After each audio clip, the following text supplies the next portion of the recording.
Good morning, everybody. I hope you're all doing well today. It is the 18th of August, and last night I was on the panel with 857 Tucson, my dear friend Damien, and also with our sweet dude Shibby, and also Christopher, actually, from Fueled by Folgers and Coffee. He has a relatively new channel. If you haven't been to it, please like and subscribe to all of them, actually. But it was a really good panel. There was beautiful music. Christopher wrote a song and sang it, and it was beautiful. We talked not just about Nancy Guthrie, but other topics, the whole concept of the unity of the true crime community, what 857 has been trying to do in Tucson to bring awareness to people, Shibby, who's constantly there for people's help, and he's so supportive. But it was just overall a really nice live stream, and I didn't expect to be on the panel. I didn't know how I was going to feel. It's been a rough few days. The prayers were incredible that I received, and I just wanted to restream some of it. And like I said, I hope you enjoy it, but I give all the credit to 857 Tucson, and to Sweet Dude Shibby, and to Christopher from Fueled by Folgers and Coffee, and of course, Final Verdict, PI 56, that's me. But I hope you guys enjoy it, because I truly enjoyed being on that panel, and the positivity and the energy is just, it comes through the screen from the computer. And so I'm going to share some of it with you. Enjoy it. God bless all of you. And for now, PI 56 is out.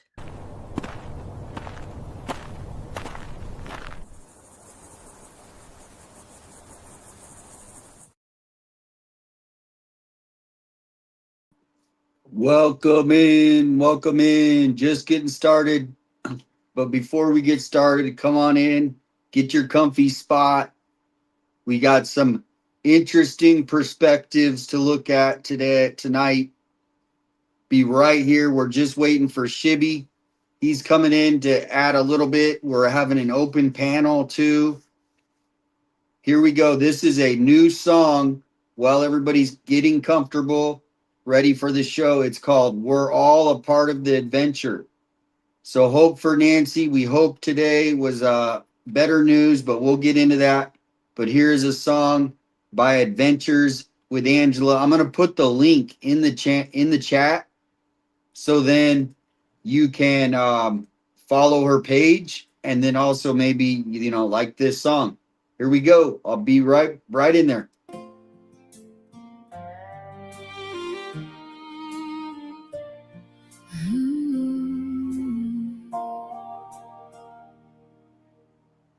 Maybe we started as strangers, just a name on a screen. But somewhere along the way, you became part of the dream.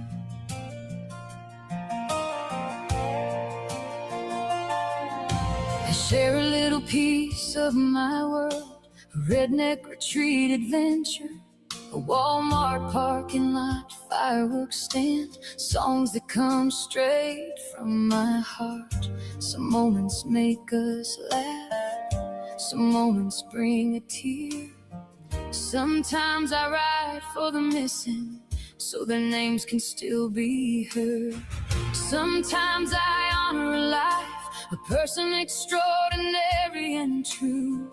Sometimes I tell their story and keep their memory alive for you. Sometimes a song can say the things we can't get through our tears. Through every laugh and every tear, through every road we roam, you showed up on the other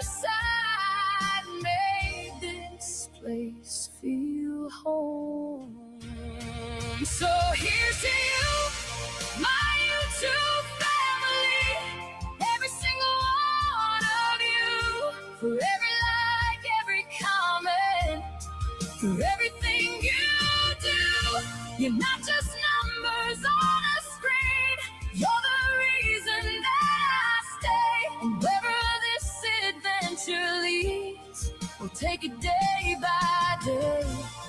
This isn't just my journey, it belongs to all of you. We're all part of the adventure, and I'm so glad you came along too.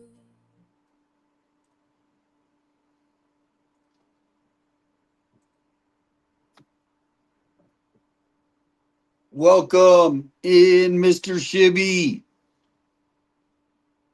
Can you? Oh, you got to mute it. You're muted. Welcome in, everybody. Thank you for putting those hearts, because I think a lot of people, say to us, oh, you're not covering Nancy. This isn't about Nancy. This is why we're all together. Obviously, we're here for the family,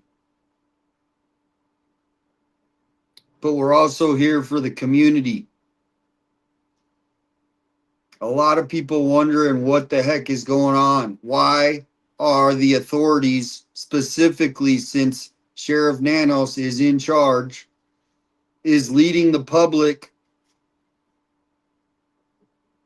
to speculate versus being more honest at this point in the investigation? Still no press conferences. Oh, nothing's changed. Well, there is a lot changed in the public's point of view.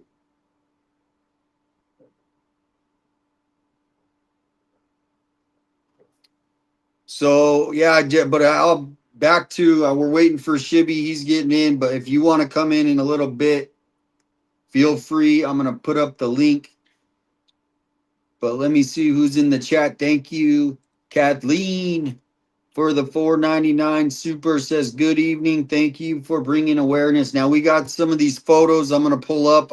I got them all. I got 20 different things here on the top. Thank you, Miss Kyla, for becoming a member. Miss Kyla. And for the jewels. Thank you, Terry. So these photos that I'm going to pull up, obviously this is just a theory, right? Just my opinion. But this is how we have to start looking at this case, in my opinion, as well, to look at possible other crimes that are being committed.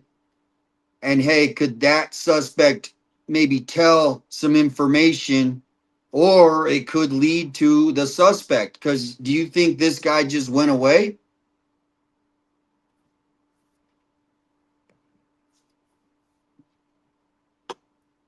But I just want to go in, before I kind of wanted to go into the details of all these videos I got pulled up and the story. And I haven't been doing any like too many in studio shows. Just kind of took a little time off, but we're not going to stop. So a big shout out today to Michelle and Max. Michelle has the channel Cases and Conversations, and Max, just Max Live. Great time with them. I mean, I love sharing my city, right? This is where I was born. It's in my blood. But I also advocate for things that are going on. So we're going to get right into it. I got the videos pulled up. What was crazy today is, the body found. We were kind of giving them a view of what Tucson's like, pimacounty. So I think if people are going to cover the case, if this goes on and on, eventually we hope something's going to break. So people that are wanting to cover the case, they come out here and they see, okay, they see the spread out area. I think they understand how someone isn't going to just walk away and not be found, especially in Nancy's neighborhood. So a lot of people think, well, she still could be there. I mean, you would think after 6 months they would have found her. But let me welcome in Mr. Canadian himself, Shibby Dude. Hey, take off, eh? Hello, my Southern American friends. I was gonna say Yankee. Is Yankee offensive? You don't find Yankee offensive, do you? No, that's nope. Hello, You do, Melly. right? Okay. We Like the got New the York mods. Yankees. Nope, not to me at least.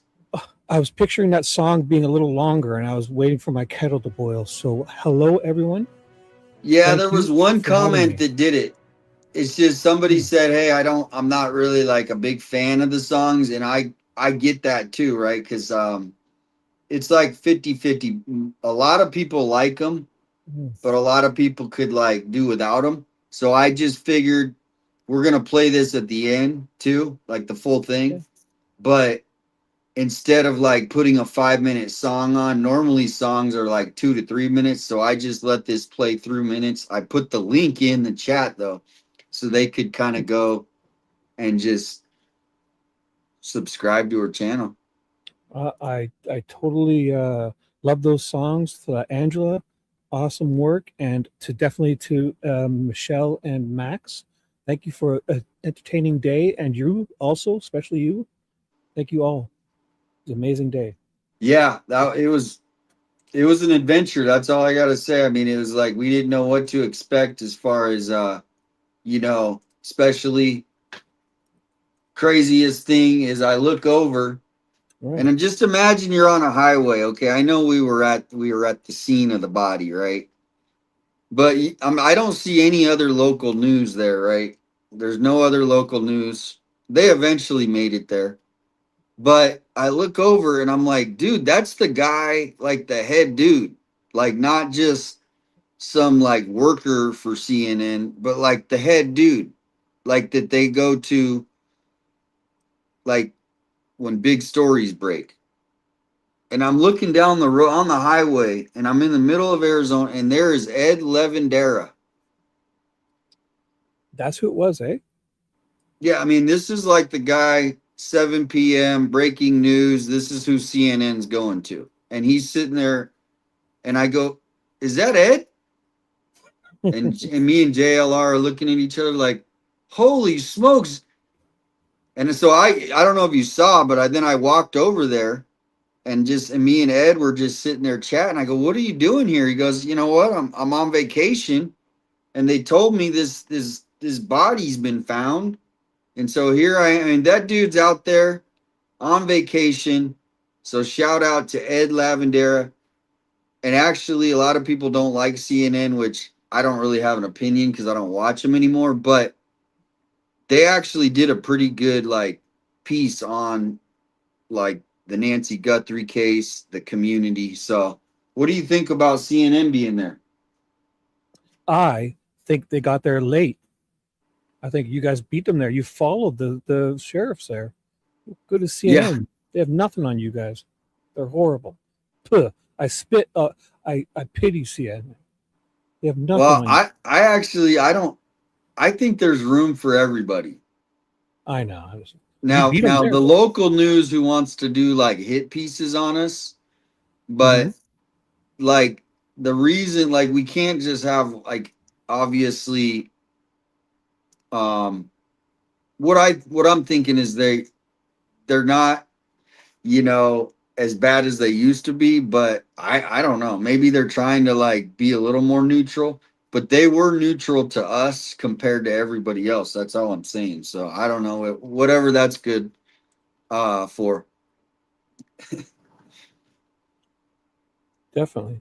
How late was the guy? You guys were there for at least what, 10 or 15 minutes, right? When he showed up. It was pretty quick.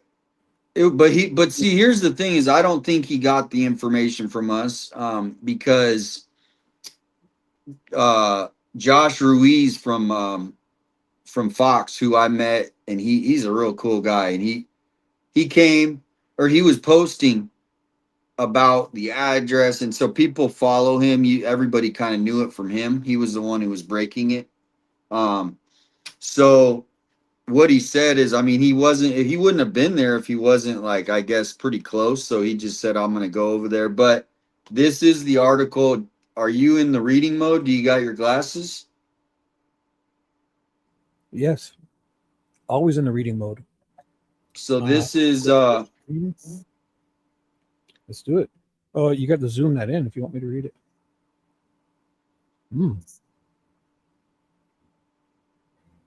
So this is where we were. You know, obviously that's his picture, but we were right there next to him. Want me to read it? Let's go. Yeah, go ahead. Fire it off. Human remains have been found in a desert area near West Ajo Way and South La Cholla Boulevard in Arizona, approximately 15 miles from the home of Nancy Guthrie, according to the Pima County Sheriff's Department. Authorities said there is no indication at this time that the remains, which appear to have been at the location of an extended period of time, are connected to the Nancy Guthrie investigation. The Sheriff's Department declined to comment on CNN's questions about who found the remains and when they were located, as well as why officials indicated there was no immediate connection to Nancy Guthrie. On a hillside covered in a saguaro cacti overlooking a busy 4-lane highway in southwest Tucson, Pima County Sheriff's Department deputies were seen at the reported location of the remains. Yeah, that was a crazy scene though on the side of the road there, huh? It was. The residential area just on the outskirts of the city limit is one turn off Ajo Way, leading to a handful of homes with long driveways. From the highway, at least 3 sheriff vehicles were seen parked at the top of a residential driveway. The road leading up to the hill had a wooden sign marked private drive. Whoa, back it up a bit. You skipped the whole paragraph. Shoot.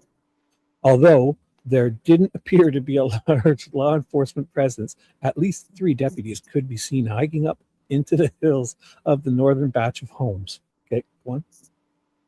Now that is, there's even a video.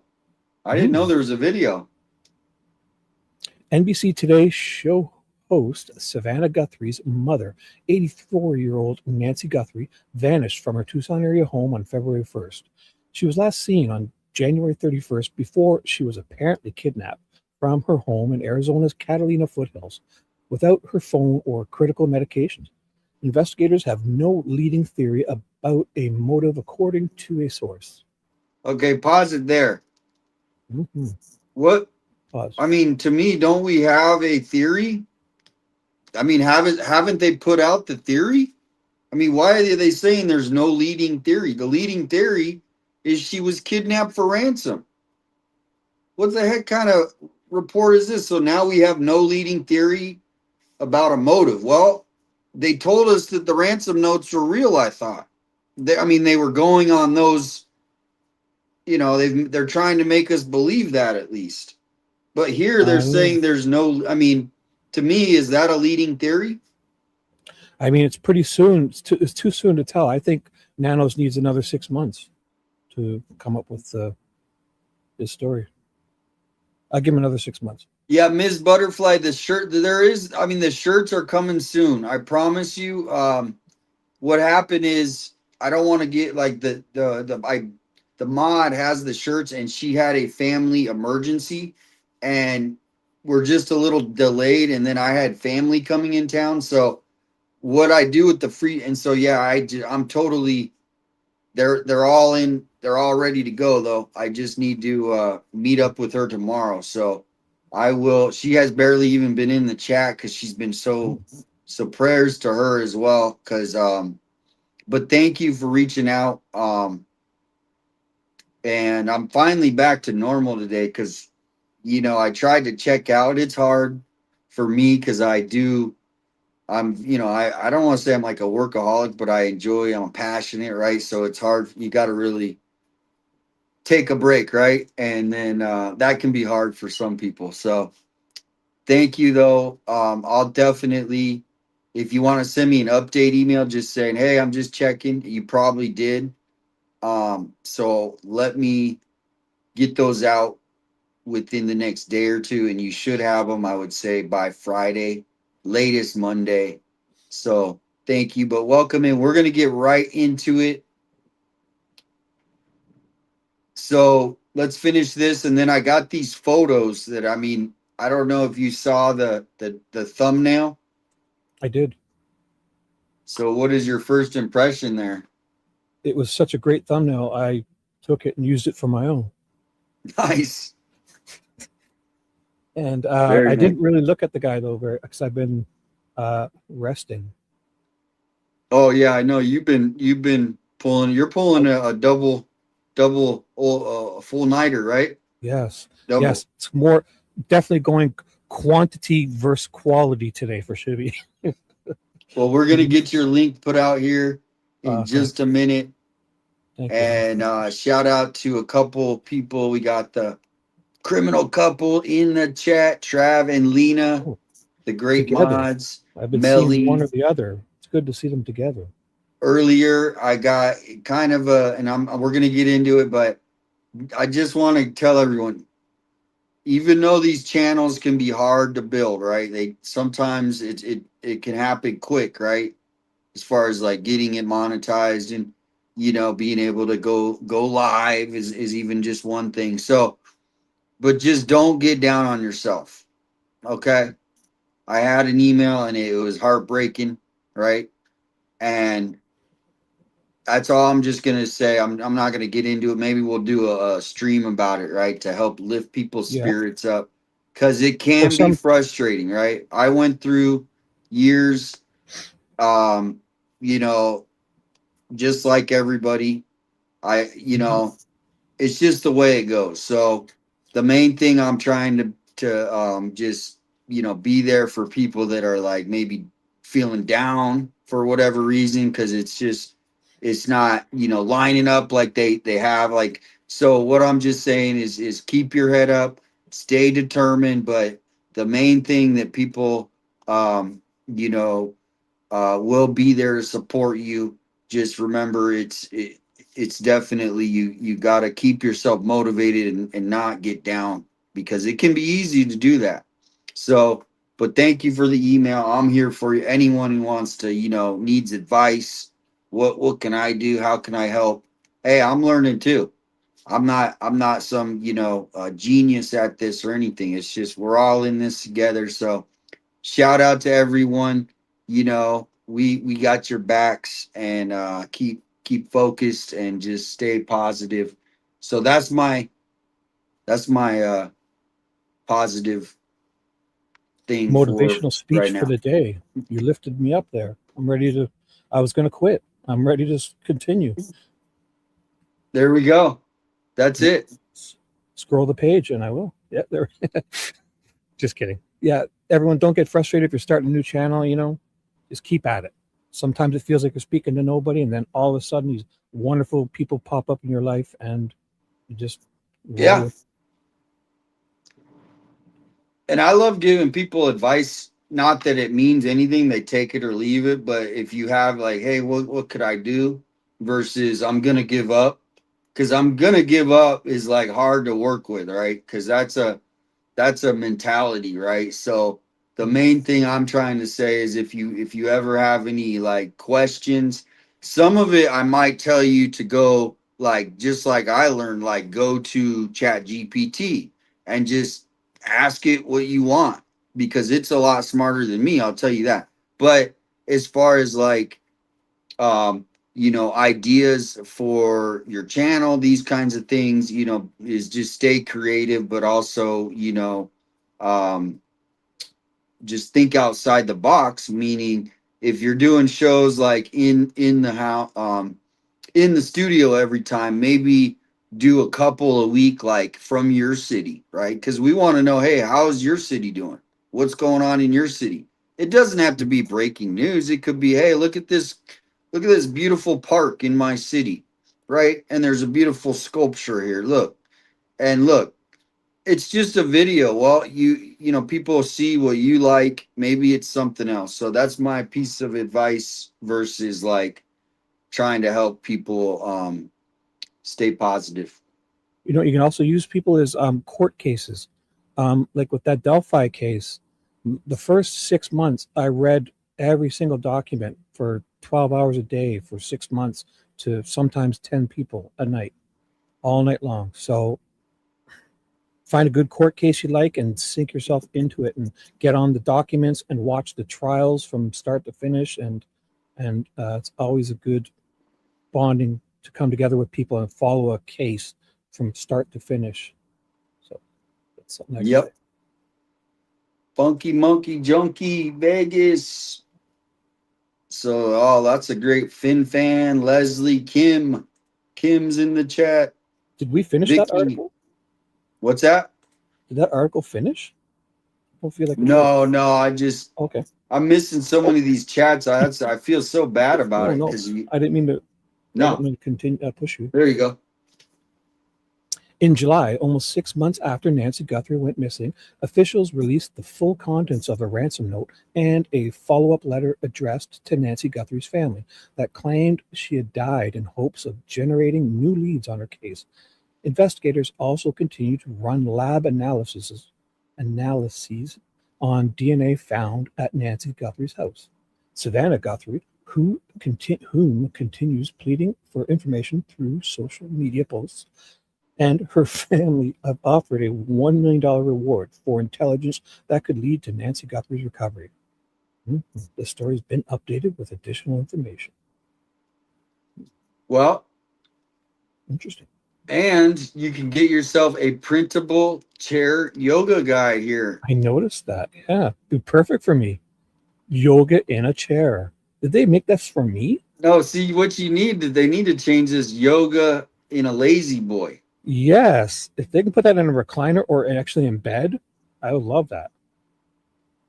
I don't even get out of bed. Just like do yoga and then fall back and have a nap. I'll wake up, do yoga, and then have a nap and then get up. Okay, so we're gonna move right to the main big deal here of these photos. Now, here's what I want to like put it in perspective is, you know, I show the court every night, and you can't really just look at everybody's photo, right? Of, you know, hey, could that be the perp? Could this be the perp? But this one kind of stood out, and I'll tell you why. Because of what they were doing. Okay, so to me, this perp is going to be doing other nefarious things in the past too, right? So that's where I think there could be some sleuthing to be done, where we look into past crimes within the last 5 years that are, you know, they haven't caught the suspect, so to speak. What do you think about this kind of theory? Like looking into Pima County for the last 5 years, and there's been so many cases since I know I started in 2023 that guaranteed the perp most likely was like did something else, and there was a news report about it, and the suspects never got caught. Either a break-in or something. You see where I'm going with this? Yeah, tentacles, like related stuff.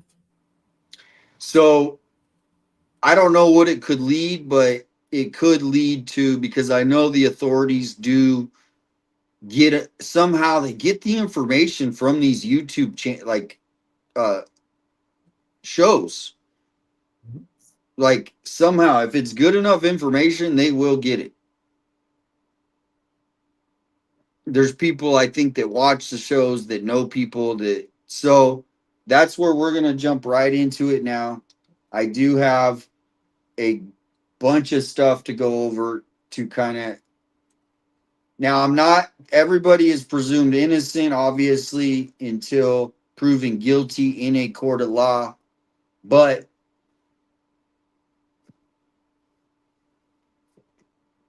what it is it also could be found where these kind of suspects that are doing organized activities, right? Not just, you know, small time stuff. We're talking, hey, we're going to go in, do this, right? It's a whole plan in place, right? That's a little more organized thinking of a criminal, right? Are you following? Oh, I think you okay. So here we go. I was muted, and I just took a big mouthful of shepherd's pie before that. So. Excuse me. So there they are. And I'm not saying these guys have anything to do with anything other than what they are being accused of in this specific crime, which is the owner of a Tucson business is speaking out. And this was posted August 13th. Wow. What are your guys' first thoughts? And we're going to go diving into this, but what do you guys think now here's what happened. They broke into not just a, you know, stealing a truck outside of a house. Okay. They broke So the into. camera was on. They're driving it with the camera on.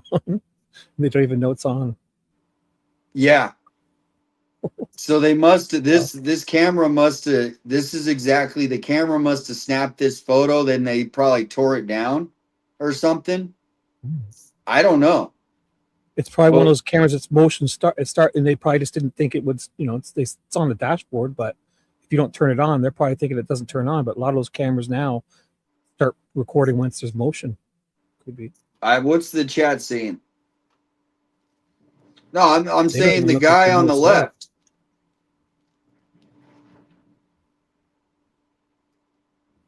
I mean, look how high his head is above the damn seat.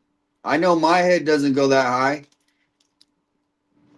They're both really skinny guys too, no? Feel pretty skinny. It could be the way. I mean, the guy on the right definitely is pretty skinny, but the guy on the left, to me, Skinny. because you got to think when Nancy was taken, it was winter time.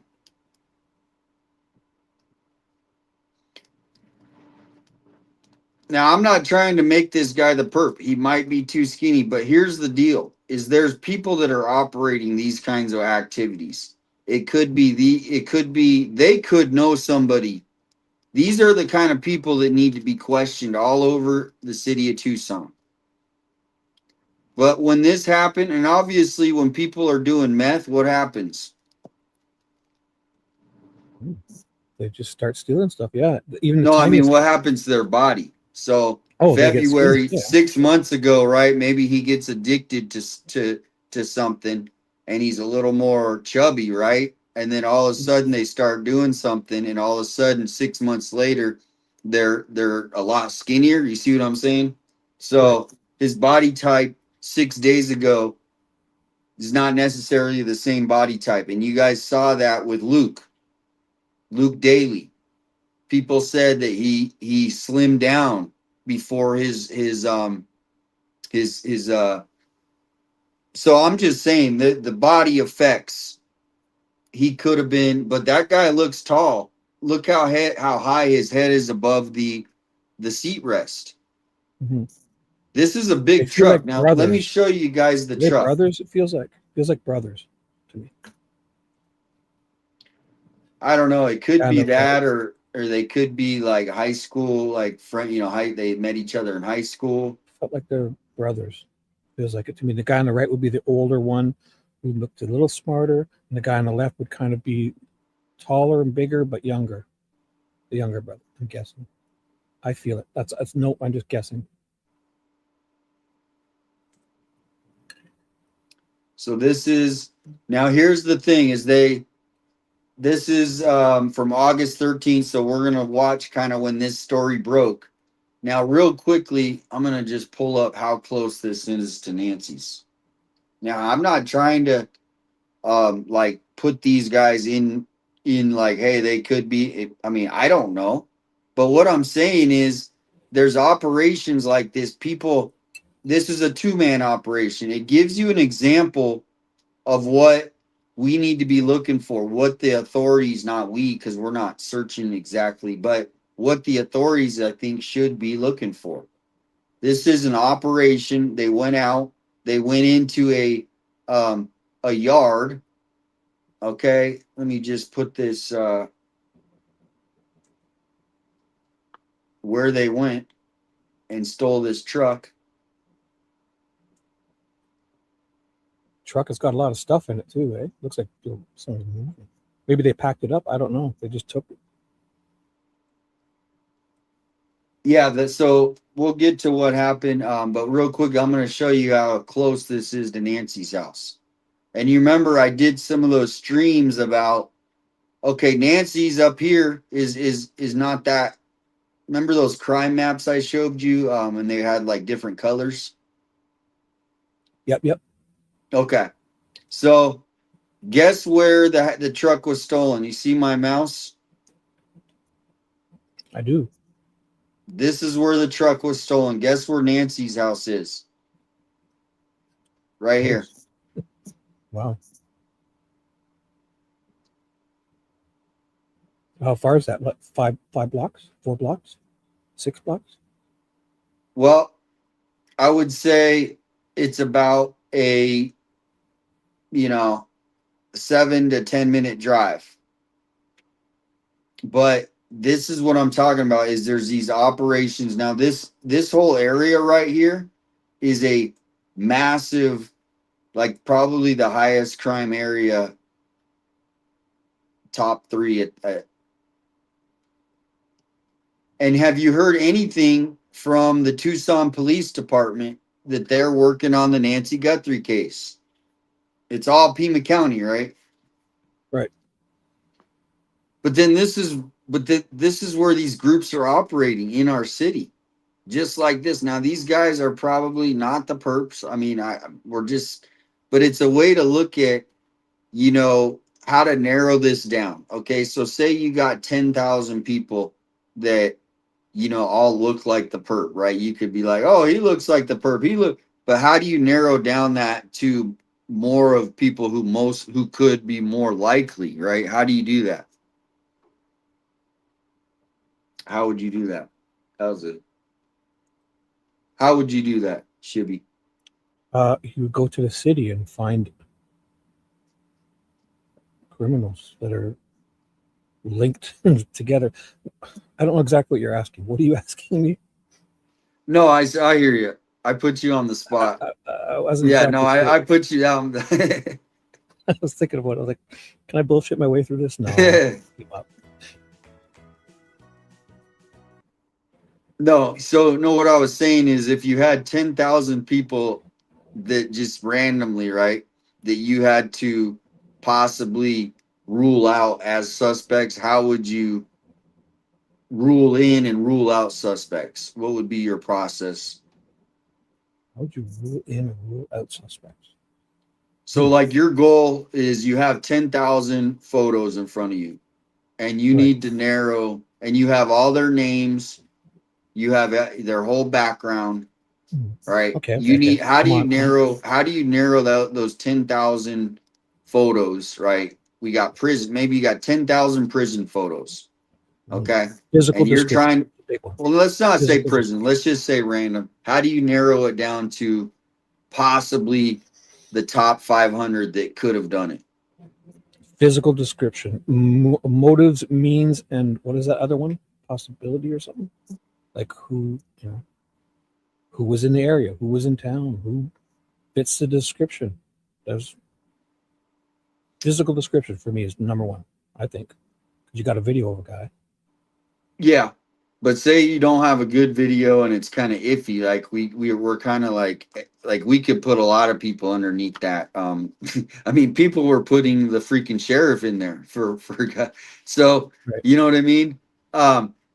So here's what I think they would need to do is you would find people like these 2 perps that are still out right now. They're still out. Oh, and shake them down? No, you would find any group that did these kinds of things in perp and find out if they have any information. Yeah. Now they down. might not tell, but if they have a case, right, and they're facing 10 years in prison, you know, and they know who did it, okay, they might go, hey, you know what? I don't want to serve this 10 years. What if I give you some information that could help you on another case, right? This is a very common practice. Yep. So, like I said, these suspects probably most likely, the guy on the left is really, you know, it's just a creepy photo, and it just like the one in the perp, right? You know what I mean? This photo, don't you think it's pretty creepy? I think it's pretty funny. They have no idea that camera's even on. And they're probably just they probably said their names to each other, and it's probably running video. And what great evidence to get, this guy's probably watching these guys drive his truck live. Who knows?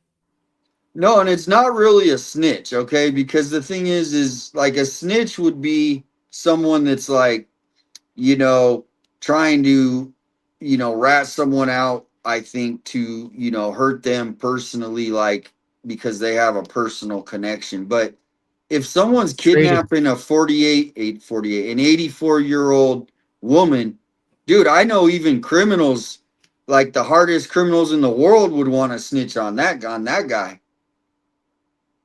I mean, whoever kidnapped an 84-year-old woman, I mean, I know probably serial killers that would be wanting to, they would, you know, if they, you know, see what I'm saying? That this is a whole different thing when, you know,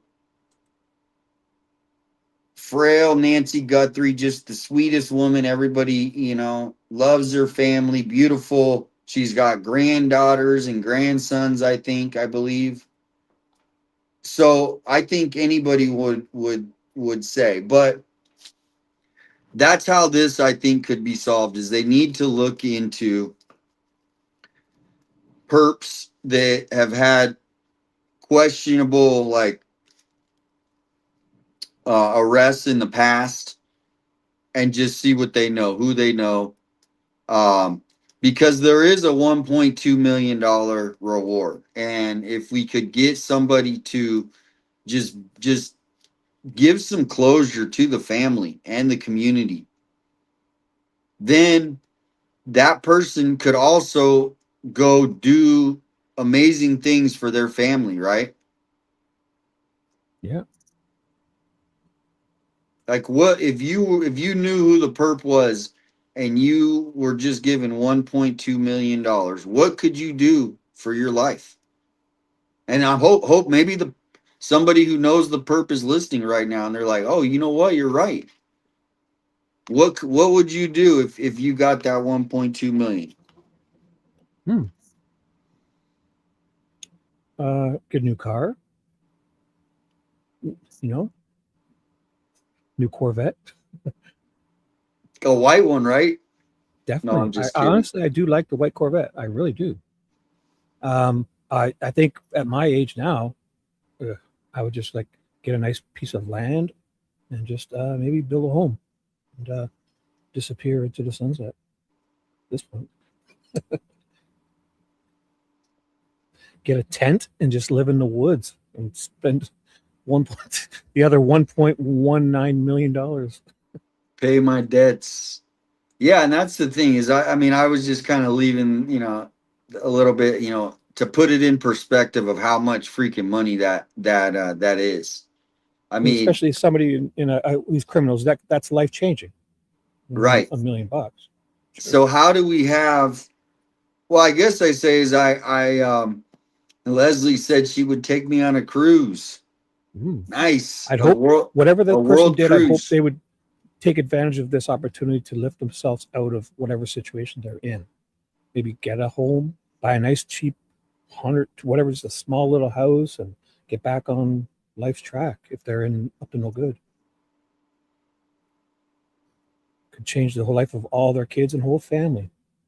So that's what I would suggest. Now here is the thing is,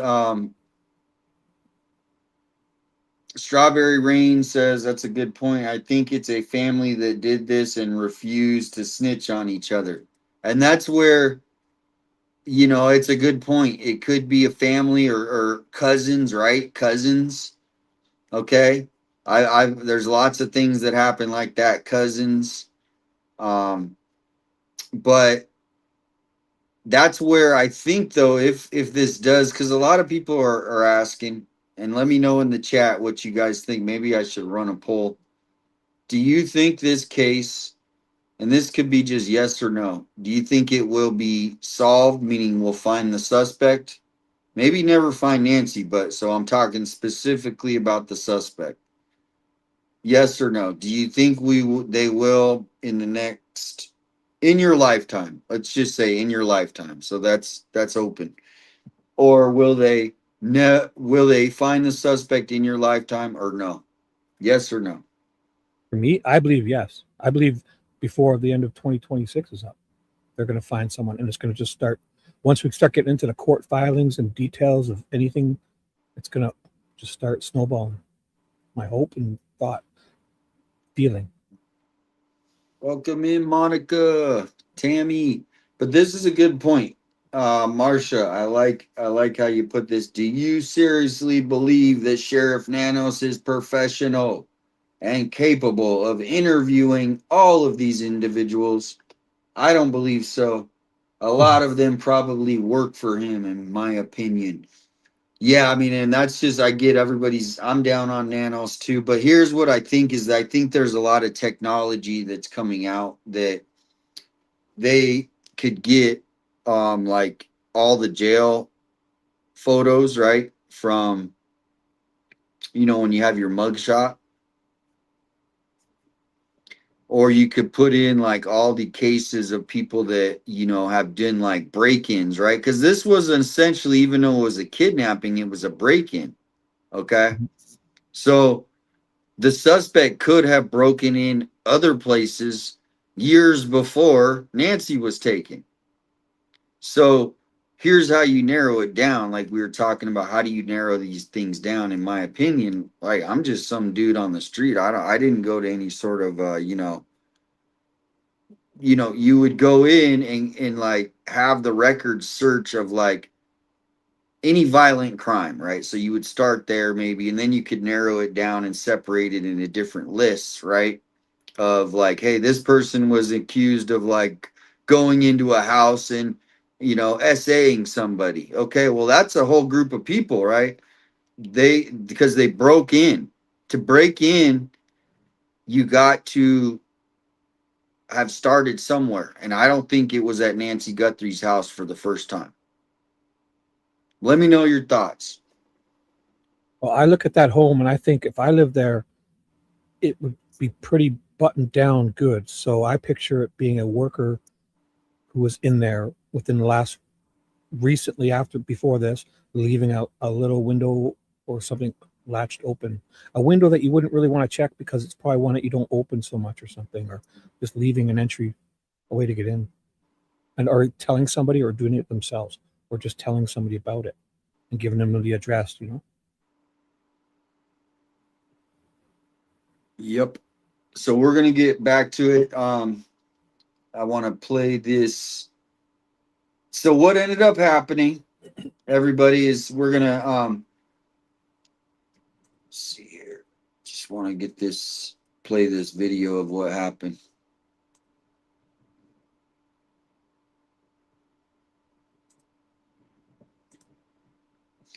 Well, anyway, so that was the point that kind of went away, but this is where that truck was stolen. This is how close Nancy's house is up here, right here, where it says Catalina Foothills. That's basically Nancy's house. So, but this whole area right here is, like I said, there's active gangs that operate and the cartel. In my opinion, I even have maps to show people. So I'm just like, what's the word when you're like confused, like, but it's like something fiddled? What is it? discombobulated. Well, yeah, that could be it. But like, I'm just so Frazzled. confused how, like, I live in this city, and if I'm an Oh, investigator, and no perplexed. one's talking about like the high crime. I know people are talking about, but nobody's like the TPD is not talking about. Hey, we're investigating, these kinds of activities. Now maybe they are, and they don't want to let the secret out. But here's why I think this will be solved in my lifetime, however long that is, God willing. But I think it will be solved, but it's going to just take something like this happening. Maybe these perks have nothing to do with anything, but then they're facing 5 years. I think Mystic. Oh, sorry. Yeah. Go ahead. Mystic and Barney gave a couple: baffled and confounded. I like baffled, but confounded works too. There we go. Baffled. That's the word. Sorry to interrupt. So guess what happened? Let's fast forward to, and here's our favorite not reporter, but they do get on some of the news, and here she is reading the news. Monica Garcia. Tucson police are still looking for the people who broke into a local business and stole a truck and tools. But some good news, the truck has now been found. The owner of Intelligent Design Air Conditioning. All right. So let's do a little bit of a celebration in the sense of, there's not much to celebrate other than the truck. That's not the truck. That's not the truck they were in. I'll tell you that. Because the truck they were in was a big van. Go back and look at that. No, it was a truck, buddy. I got lots of things to. This is the truck. Of those two guys were in? Yes, sir. No. Yes, sir. Photo. Okay. Swear, because it looked like they were in a. This van. is the truck. Yeah, I wouldn't even go. This is the truck. My fault. Okay. So they found the truck, and there's the owner's kids, and they're happy, but guess what's missing? Everything. All the tools. Oh, for sure. Yeah, for sure. They sell them for $10, $20 at the pawn shops. Now here's what's so silly is, guess how they found this truck? By GPS? Nope. Which you would think they would have. That's how they would have found it, right? Because this is like an expensive truck. Because it's a gigantic blue truck that's very distinctive, and it stood out. Well, see, here's what there's been a lot of chop shops that have been busted here. I mean, I've seen people actually where they're like, the judge will be like, read the charges where, operating a chop shop, and they actually use those terms. So what they'll do is they'll steal these trucks, and they'll just gut them, and then they'll paint them, and then they'll try to get them to Mexico, right? And nobody's stopping them to get to Mexico. So, but guess what these idiots did that you saw in the photo? What's that? They put the wrong gas in. Oh, get out. What they put in? So that's not a diesel truck, right? Or is it a diesel truck? Can they put regular in? Yeah, they put regular in. Wow. That's not good. What? So it's stalled out. Yeah, so they found the truck.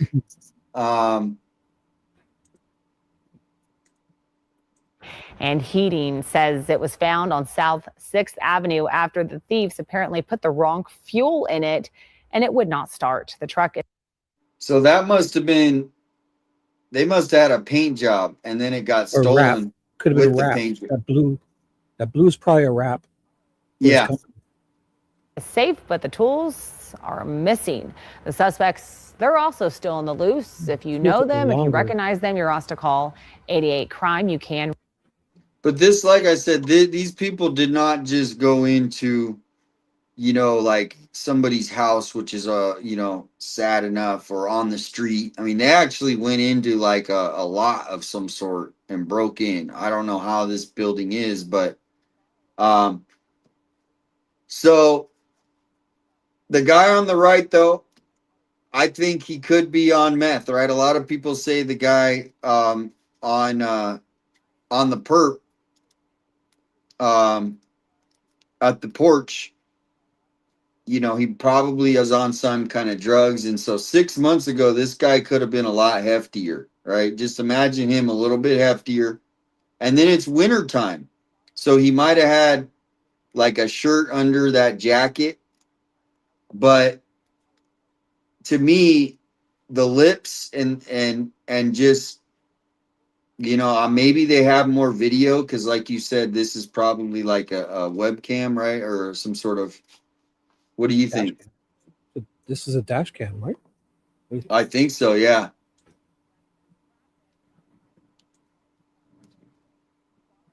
So that's where, you know, the kind of what, you know, made me think tonight is obviously, you know, everybody, this is just how we could maybe start helping the authorities go, hey, here's a case that you guys could look into. This, we don't know. They're not giving us any, you know, but I think that these perps, the perp at Nancy Guthrie's door, I just have a feeling that he had done it sometime before he took Nancy.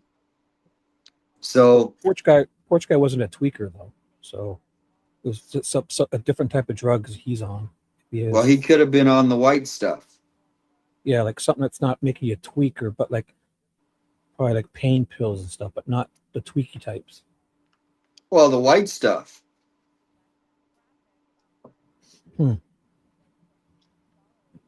But anyway, that's kind of where there might be some searches that could be done within the last, like, let's just say 4 to 5 years, and just like Pima County break-in, Pima County abduction, you know, and then like go back 4 or 5 years to see if there was something. It doesn't have to be an abduction. It could be just a break-in. It could be, hey, look at this suspect photo. They got a photo. They never found the guy. Whatever Are they happened to wearing this gloves? guy? Are Huh? these guys wearing gloves? Are they wearing gloves? I don't think so. Let me see the other guy's hands. Do you have a? You can scroll out of that, eh? Doesn't look like he's got gloves on that steering wheel. His fingerprints should be all over the place.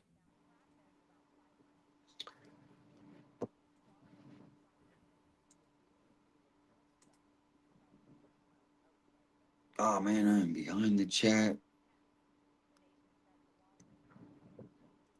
Thank you, Marcy.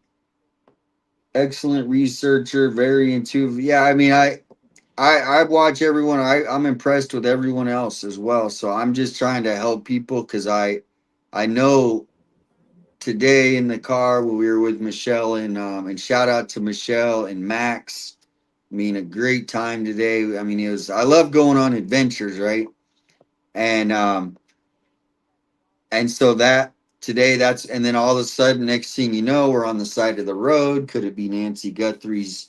Of course, you know, it wasn't, but you know, man, this damn mosquito is back.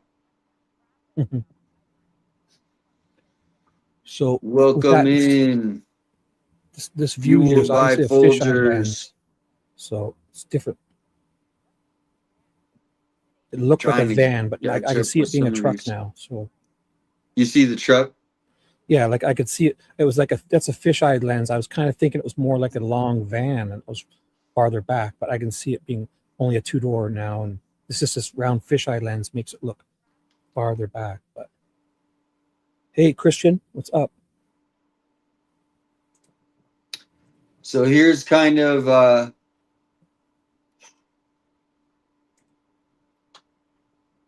The big truck has been recovered. yeah, so you want to read this just real quick? Sure. Let me So stolen truck recovered in South Tucson after thieves used the wrong fuel. now real quickly is South Tucson. Me and Max and Michelle went there today, and it's a 1 by 1 mile city that they carved out of Tucson in the 40s that has its own mayor and its own rules or laws, and not own laws but own ordinances, so to speak. It's very liberal. Okay, like they allow a lot of stuff to operate in this little 1 by 1 area. And all around that area. It's a little more free flowing, if you know what I mean. But there you go.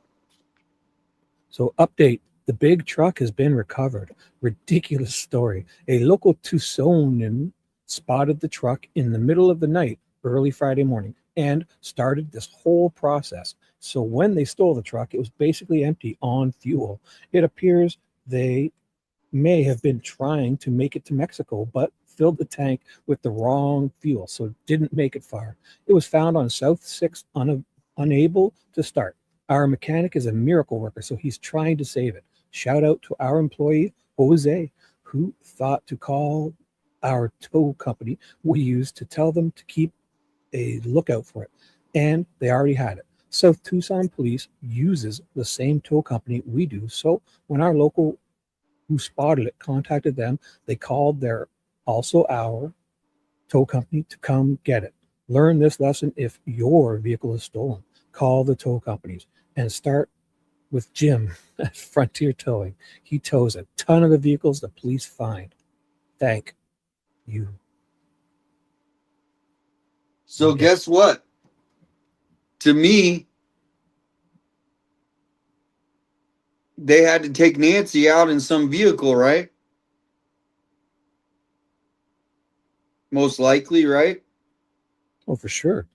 For sure. Yeah, you're not carrying somebody up. And so, say the perps have this vehicle now and they got Nancy buried. What are they going to do with the car? Because in that car is more evidence than anywhere else in the whole entire world. Yeah, that car. I would set fire to it. I'd burn it. You see where I'm going, Shibby? Mm-hmm. So most likely, these perps want to get as far as they can from this damn car. Truck, whatever the hell, a van, I don't know, whatever it was. Because that car is the key to solving this case.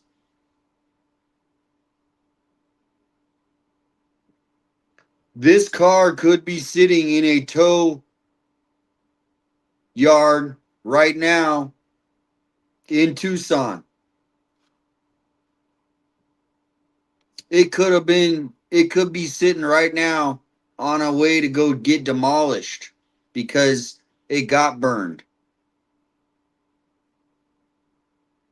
So to me, the police, and I hope I hope they have went to all these tow yards, because if these perps did this, they're going to want to, whoever did this is going to want to get as far away from that damn car and make sure nobody ever will ever find this car, whatever kind of car that the authorities won't tell us, because we've pulled up the flock cameras. You guys have all watched on other shows. I've pulled them up. Other shows have pulled them. They're all over. We got cameras, even though they might not be on. There's cameras. So if they literally have no vehicle that they have like targeted, or maybe a couple vehicles, but this car is the key to finding Nancy if we can't find the suspects. What do you guys think in the chat? This is what I came up with today. For me, I'm shocked they don't have a vehicle description. I'm shocked, because with all the ways, there's only a few ways in there, and isn't there one neighbor has one camera, and between the flock stuff and the local businesses, are they telling me they don't have it rounded down to a few different makes of cars? Or at least I find that impossible. I don't believe it. Yeah, that is the hilarious thing, is they put the wrong fuel, but most likely they were going to Mexico, right? That's the whole game, buddy. You either get it to your friend's chop shop, or you try to get it to Mexico because you got the Good point. You don't fill it up with $200 of gas to take it down the road.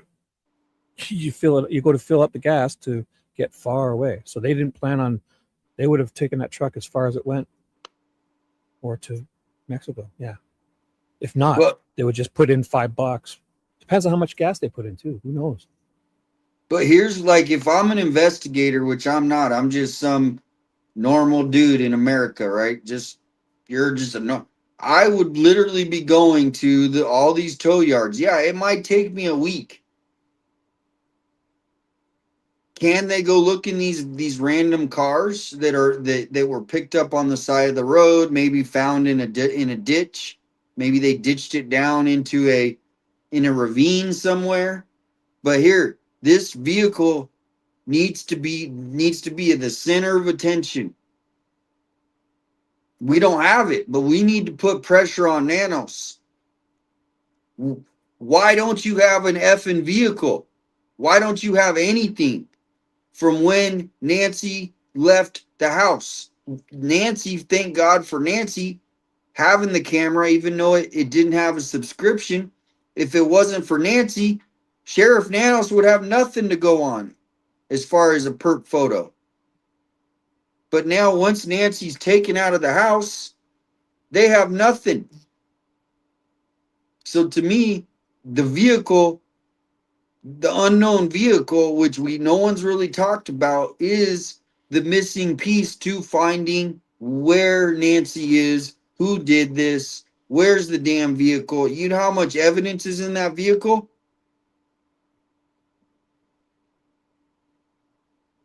Yeah, especially if she's injured. She's bleeding already. We see her at the front, or we see the blood at the front door. It's not like they're going to stop the blood by the time she gets to the car. Her blood is in a car somewhere here in Pimacounty, or at a junkyard, or in a tow yard. Such a hard thought to think of that. Such a horrible thought. That It's they just would horrible. put her there and get to where they're going and just realize she may have passed on the way, and just maybe some of those dummies put like bags, like, they try to put tape over their mouth, but then they actually suffocate the person too, and it's just such a horrible thought. I feel so bad. Well, and I don't bring this up to, be like, No, oh, no, we this must. happened. But No, we must. I found We the must. body that I found in a abandoned car. They left they left the body in the car.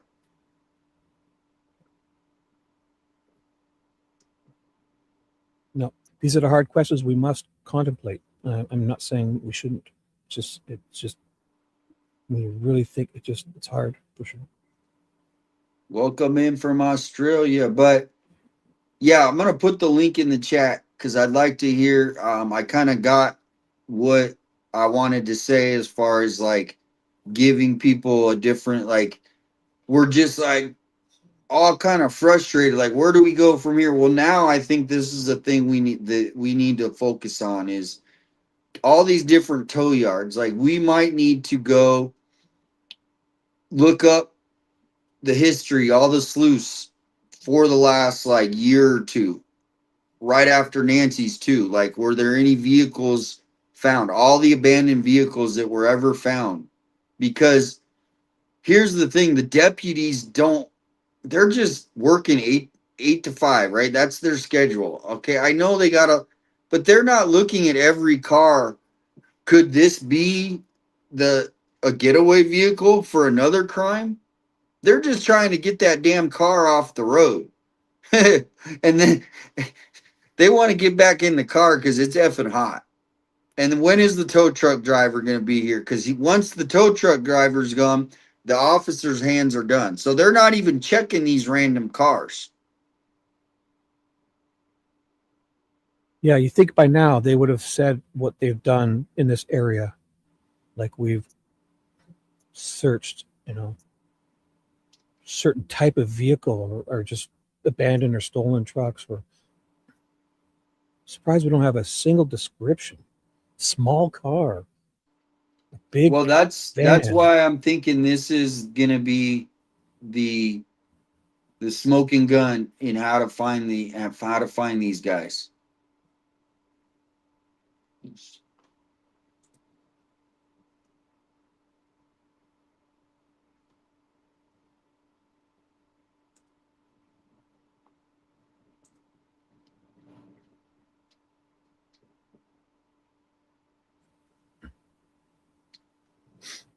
A chop shop. Oh yeah, let me put the link in the chat. Keep forgetting. That's a good Chop shop. The chop shop.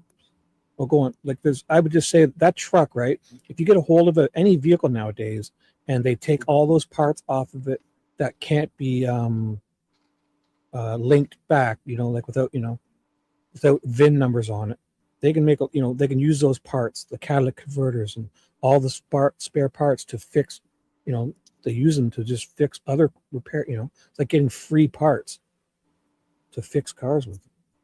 Thank you, Justin K. Great detective work. I mean, I'm just trying to search at straws. Like I said, shout out to Misty or not Misty, Michelle and Max. Lots of M's. Michelle, Misty, Max, all these M's. Monica. So they asked me, like, what do I feel when I go in front of Nancy's house? Like, because they felt like, it's can be emotional, like going, like, what happened in there, right? And at first it was like that creepy feeling, like you guys saw the video when I was there, that first, just I was the first one to go, hey, was she kidnapped? And everybody, like all the reporters looked at me because they were doing an interview with that guy Jeff and his wife, which I have the whole interview, but it's hard to hear. So I'm trying to I'm gonna post that at some point. But at the end of the interview, all the reporters ask the questions, right? And then I yell kind of in the background. I go, do you think she was kidnapped? Because that's all I was thinking. I'm like, when I got there, I go, there's no way she walked out of here. And that was already after Nano said that he said that he called the homicide investigators and she was missing. So to me, I was like, dude, I knew immediately, like, how do the authorities not know that, right? How were they spending all these resources possibly focusing on the wrong motive? And Well, I knew that right away. Like, I got that feeling right when I showed up that day. I got the feeling they're trying to bury it from, that woman running around thinking, oh my God, these guys are starting on, how can I put this fire out before it gets too big? That one lady, the representative of the sheriff's office, was running around there. Yeah. Yeah. And then there's been lots of chop shops. There's chop shops going on right now. I mean, it's a big business, especially when you're close to Mexico. If they can get the car there. Every city probably has that problem. Well, sometimes they'll trade them for illicit substances as well, right? To in Mexico, and it's a whole operation, and that is one of them. But I really think that this car, the perp's car, could be sitting in a tow lot here because sometimes those cars will sit for years. It might have already been sold at an auction. Actually, I've seen that before where they've solved murders with, like, somebody bought a car and then, like, years later they traced who bought it, and then they went to the guy and, like, in the back of the trunk, the guy didn't know, but he said, yeah, sure, look at it. And they checked, and they found some evidence in the back of his new car, the car he bought, and he told them who he bought it from, and they kind of traced it back.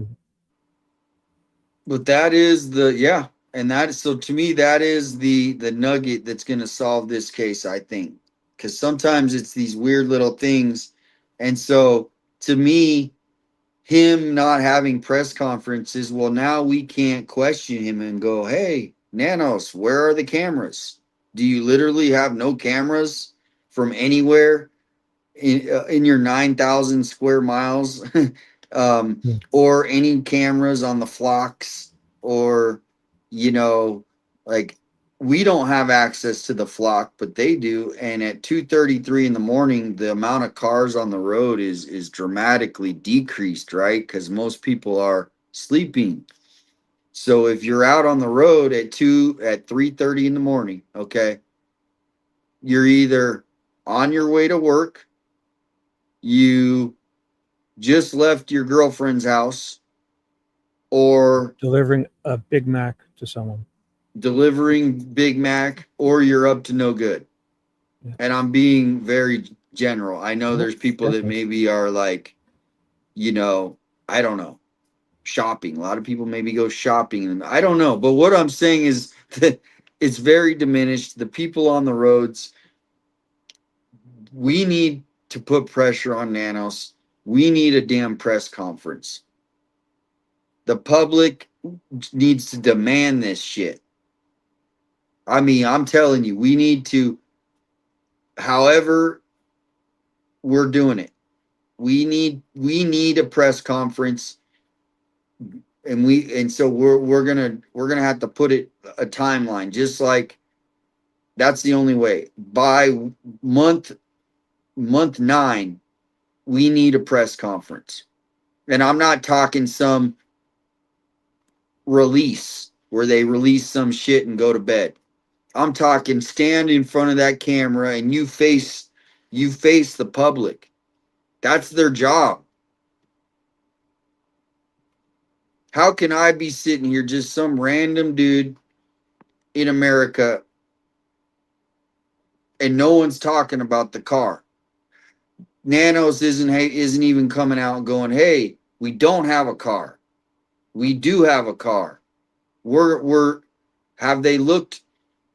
That's where press conferences, you can ask questions and you can go, "Hey, you know, have you guys looked in tow yards? Have you looked, you know, is there a way to look?" And so this is where what sleuths, people here, the public, can go on the internet and look at all the different cases where there's been like a real organized sort of a robbery. It's organized. It's not some random thing. It's an organized thing. I'm going to bring a couple people in here one by one. Looks like we have a bunch of people, so we'll just kind of give everybody a couple minutes to share their opinion. The first one that came in was Fueled by Folgers, and then we got Carol, and then we got Graham. So stay tuned. I'm interested to hear what you guys think at what I put down tonight, to help maybe look on the internet, find out like what other kind of group operations that were involving breaking into somewhere, right? Because that's what this person did. They broke into somewhere, and it probably was not their first time. Shoot, here we go. We're bringing them on. The one and only Fueled by Folgers and Jesus. What's up? What's up? What's up? Welcome in. This is Christian, your host of Fueled by Folgers and Jesus. How's everybody doing tonight? We're doing just peachy. Just peachy. I got a little sun today.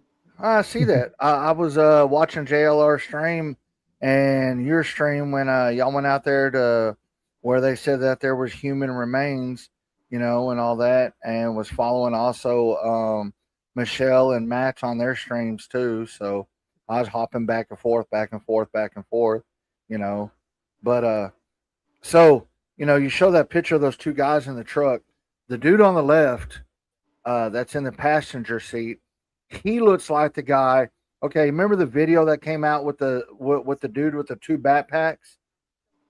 He looks just like that guy. That was in. I don't think so. I've looked at that photo. Like, nah, I don't think so. Once you go look at them side by side, and you'll see the other guy is he's got more of a pointy nose, and I don't think so. But I hear you. And then the guy in the driver's side, yeah, he could have been porch guy, because like you said, he could have lost a lot of weight. He could have gotten on some hardcore drugs, speed, anything like that, and lost a bunch of weight, just to try to change his appearance so he doesn't get caught. But okay, so to bring on the thing about the tow yards and stuff like that, there could be a possibility that the vehicle that they used to take Nancy away from her home, they could have went way out in the desert somewhere, because the desert out there is vast.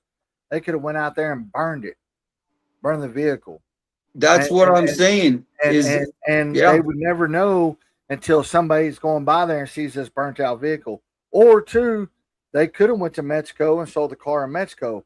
Who's not to say that the car that they used to take Nancy away didn't come from Mexico? See what I'm saying? Because you could take a car to Mexico and sell it in Mexico, and they'll repaint it and, you know, all this different Yeah. kind of stuff, change the plates on it, get rid of it, you know, and all that different kind of stuff. Now to the tow yards. So I used to work for a towing company, and the way that the tow yards work is they don't keep cars in there for years and years and years. Basically, how it works is once a car gets towed and comes to the impound lot, a lien's put on that car from the very first day. Now, if the owners come and get it out, then that's fine. They can come get it out. But if not, it sits there for 60 days. Then, depending on the condition of the car, if it could be sold at an auction, they'll have an auction like once every 60 days, and they'll sell these cars to auctioneers. The ones that aren't sold are sent to junkyards and crushed, used for parts and stuff like that. So, in the event that their car that they took Nancy wound up in a junkyard somewhere, that's where they need to go look. They need to go look in the junkyard. Exactly. You know, here it is it's going on almost 7 months. So if that vehicle was found by some slim chance and nobody said anything, it's probably already been either A, auctioned off and somebody else is driving around in it, or it was crushed or sent to a junkyard. Exactly. But one thing I want to bring up is you remember at the very beginning, and I don't know if it was you or JLR or somebody showed that abandoned or that it was like maroon SUV or something that was broke down on the side of the road. That was right there at the beginning of Nancy's neighborhood or close to Nancy's neighborhood and all that different kind of stuff. I mean, how do we know that that wasn't part of it? That's the point I'm trying to make is, you know, is it too late? I don't know. But do they have a car? Do they have any freaking thing? But look at all these cars. $200 you can go start bidding on these cars, everybody. This is right in Arizona, right down the street, Sierra Auction. You can look it up. Yep. So here's a bunch of get your nice cars. car. You know, a lot of those cars may not run because, you know, that they were towed for a reason, because either A, they were broke down or whatever. You know, and you get it for $200, figure out what's wrong with it, fits it up, boom, you got your nice running car. You know, and all that. Yeah, I know friends that have done this. I know friends that they actually have bought a car from this place, and I forgot what Flip it 'em. needed. They They flip 'em. spent about $500 to get it running, and they Flip it. saved themselves about $5,000, and Yep. and then they sold it and they made about Yeah. 3 or 4 That's thousand. what they do. Flip 'em. And sometimes too is, you know, somebody gets pulled over and they got a warrant for their arrest, and the police have it towed to, you know, the impound lot or whatever, and those people get out of jail eventually, or their family doesn't go down and get their car out, you know, because as it's sitting on the lot every day, you know, the price to get it out goes higher and higher and higher and higher, to the point to where if they don't get it out, the car could still be running. You could go in there and get a car for $200. Yeah. You know, I mean, it might be up at 250, but so that's kind of the whole point is, I think, you know, everybody, we're kind of searching at straws right now, because I think, in my opinion, the authorities have done such a disservice to the public that they have. by not being, I get being tight to the vest on the case, but to me, this is like a war. Like, they're at a war of information where they don't want to let it known because it'll make them look bad. And so they would rather just say nothing than be open and go, hey, we're looking at tow yards this week, right? Because we're great investigators. And, you know, somebody brought it up that, hey, you know, maybe they don't say this part, but hey, we're doing it. And then next thing you know, they're, you know, running a story with KVOA about, hey, they're not giving up looking for Nancy Guthrie. And they actually think that, you know, hey, you know, they're going to look in these cars because, you know, here, that is to me the nugget to breaking this case open. Well, you know, is finding that car. Remember that interview Nanos had said that They're looking at thousands of videos and thousands of photos, but yet we only have 2 videos to go on. So Right. if you have a video of a car that you caught, on camera, or you have a photo, release it to the public so we can help you solve this case. Good point. So what I'm gonna do, Christian, is you can stick up here, but just put it on mute for a little, and let everybody kind of have their but I'm gonna bring on Carol next. So welcome in, Carol. Burton, Carol, how you doing? Hello, you guys. Hey, how you doing? First time on the show? Yes. No, is it first time? Well, on my show. Oh, okay. Hey, Carol, what's up?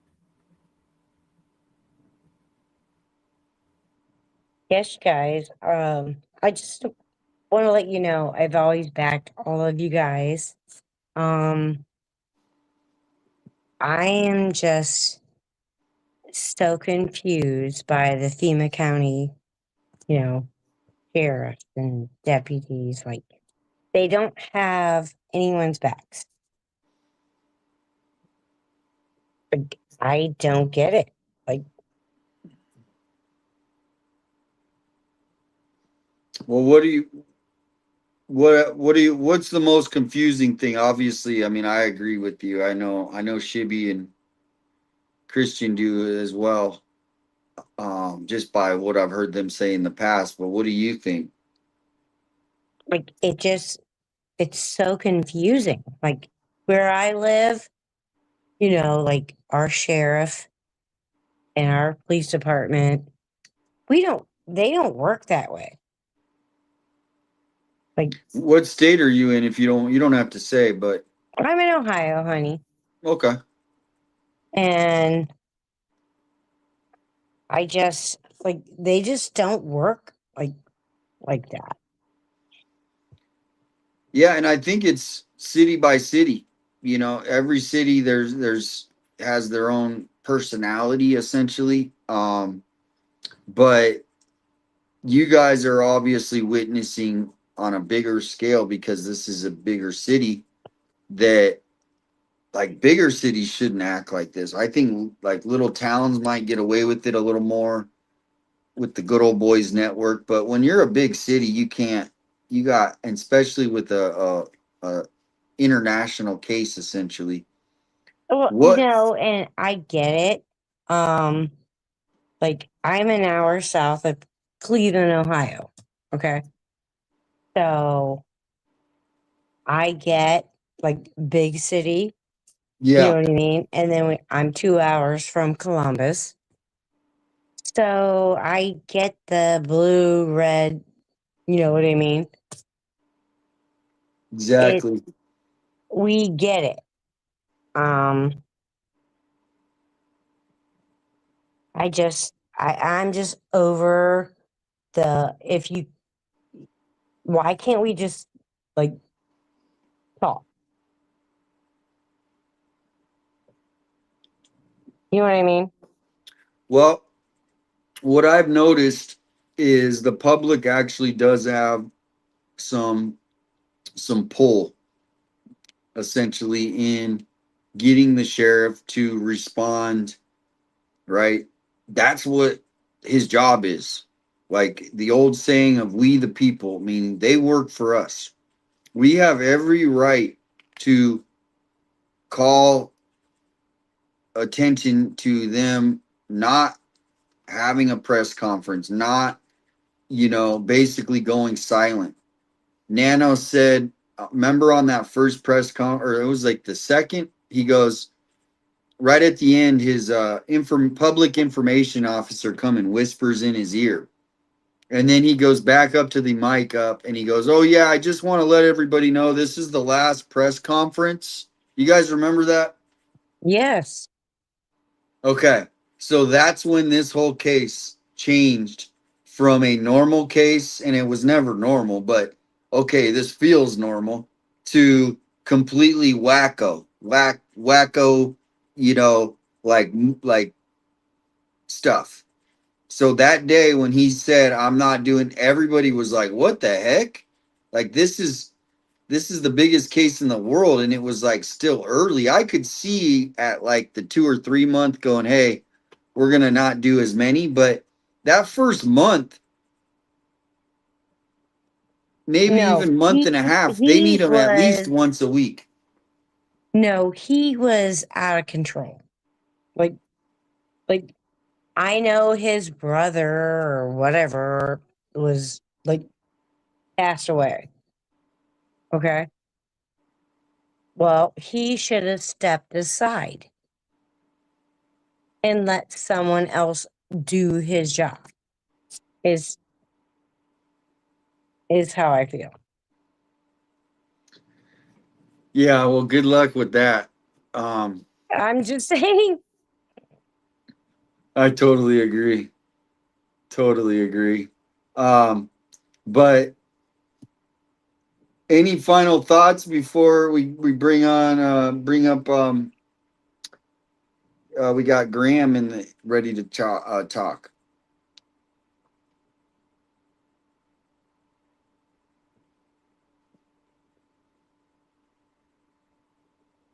Carol, you there? Yeah, I'm here, honey. Yeah. Any final thoughts before we bring on Graham? Sure. What do you mean? Well, do you want to stay on the panel? We can bring you can stay on if you want. Yeah, if you'll have Okay. me. Yeah. All right, we're bringing Graham on. Welcome in, Graham. Good to see Hi, you Graham. back. Hello. There we go.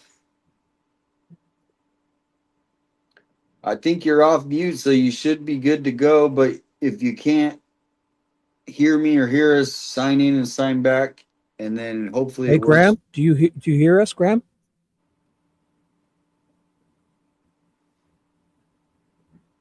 All right, Graham, you probably need to come in, go out, come back in. Test your mic too on your way in. Maybe Yeah. sometimes Oh, look I who's always in make the sure it chat. turns green. Okay, we got a celebrity in the chat. Who? Celebrity Where? in the chat, everybody. Carol and Christian are already our celebrities. We can't have more. What? Who is it?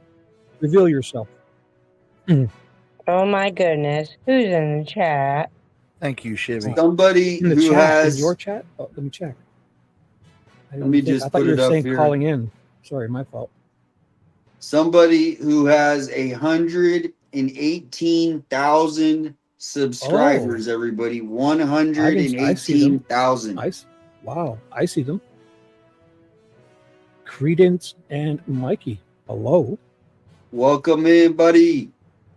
Our I new bet legal it's Mikey. I advisors. think it's Mikey. Everybody give a shout out to Credence and Mikey 118. And they have another channel called We Gotta Chase.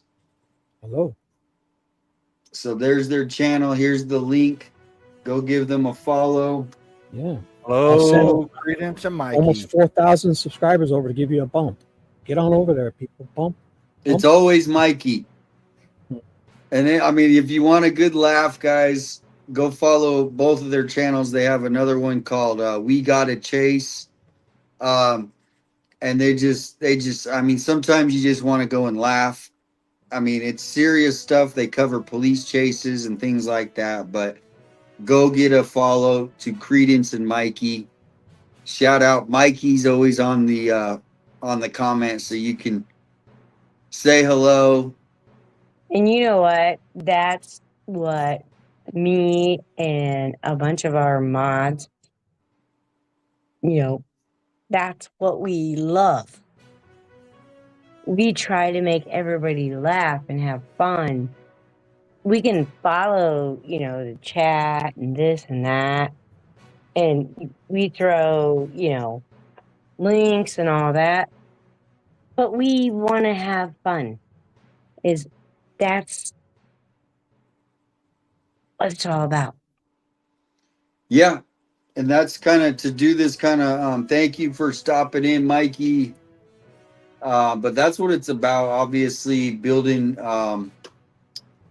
community as well as bringing awareness, and hopefully educating people, bringing value to someone's life. And somehow, if it's making them laugh, if it's helping them figure out some sort of thing that they're trying to figure out, with the hypothesis of what what happened. But thank you for stopping in. Yes, absolutely. And we got Graham back, so let's see if we can get her to get the mic working this time. Welcome in, Graham. Please tell me you can hear me. We Yep, hear we you. can hear you. Oh, can happy hear you. day. Happy day. Yeah, so this one is totally on me. I was trying out my new headset and my new microphone at the same time. Shame on me. Lesson learned. I deserve that. So, anyway, so 857, I like your thoughts, but on, how doing a search. And, I think that's just a perfect example of a lot of other needles in the big haystack, that kind of that need to be dug into quite a bit more. And I actually was had looked it up and did a little had a little conversation with Chat GTP and was trying to see if I still have it, but it outlined the whole process for what you would have to do to get the list of automobiles that have been impounded. But it's going to be it doesn't look like there's like a county-wide reach for everything. It looks like each municipality is going to have their own, like Oro Valley versus Tucson, you know what I mean? And then the county decides that. Okay, yeah, that's a good point. Now they're saying we're having a the volume on your mic is blasting. So I'm gonna.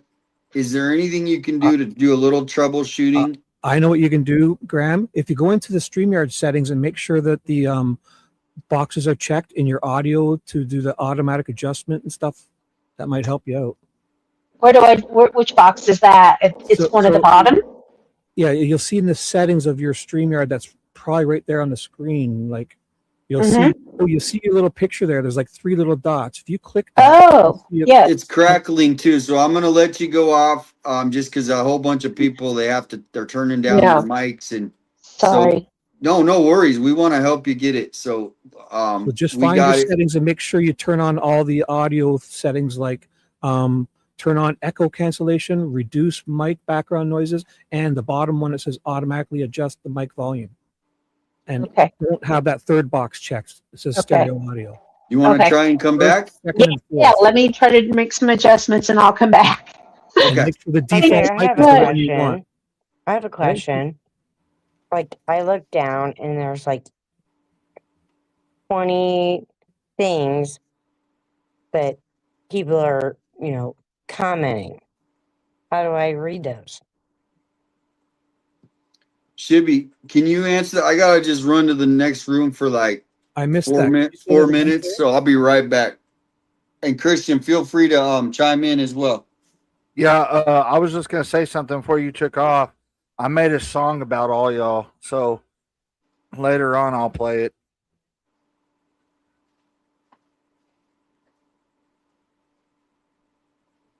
Go ahead, Shibby. I didn't hear. What was that? Can you repeat it, Carol? Because I was just typing something.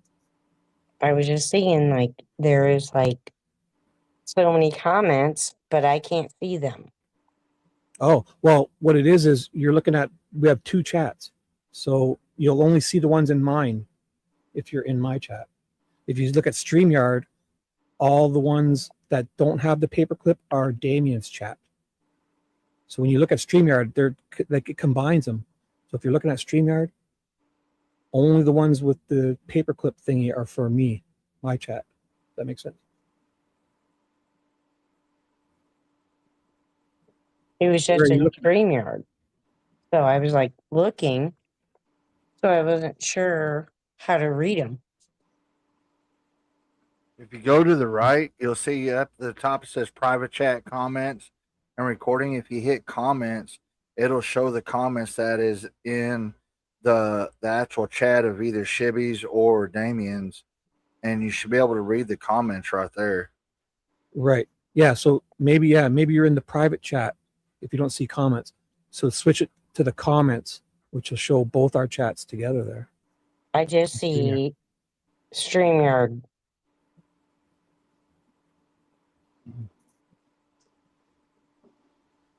Are you on a phone or are you on a computer? On my phone. Oh, if you're on a phone, it's not going to show the chat.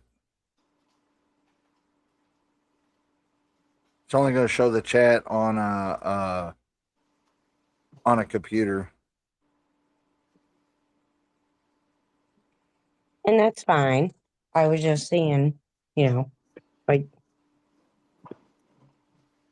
Now, the other way you could do is if you're on a phone, and it may work, is when you're on your browser, there should be like at the bottom, if you're on like Google or Microsoft Edge or something, you hit the 3 dots and you look down there, there's an option. It'll say desktop site. You hit that. What it does is it basically makes it a little smaller to where you're like on a computer. And if you do it that way, it may do it to where you can see the comments. But if not, on a phone, if you're in StreamYard, you're not going to be able to see the comments. Yeah. Desktop mode is what you need if you're on the phone. So I put the link in the chat. I probably don't want to see the comments. No, everybody's awesome here. I mean, there's not a lot of negativity at all. For me, I cheat. I use 2 separate devices. I've got my iPhone and, I got 3 monitors. So I'm looking at browsers and StreamYard and actual YouTube muted. So if you're doing just the one device and talking on it, yeah, it's going to be hard to get the comments on there too. But Shibby, we all love you. Oh, I hope you know that. I do know that. Thank you. Just to let you know. Okay. I know it. Thank you. And we will always have your back. No matter what. Who's we? We who? Who do you mean by we? As in anyone specific? I put it in your chat. Oh, in my chat? Mm-hmm. Okay. And we've always had your back. And awesome. Just so you know. I know it. Thank you.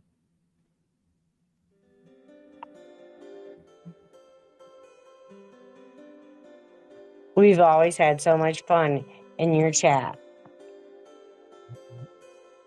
And it's not I'm not fun seeing your anymore. comment. Well, and some what? It's not fun anymore because we've been shunned. All right, well, let's try to keep. No, we love you.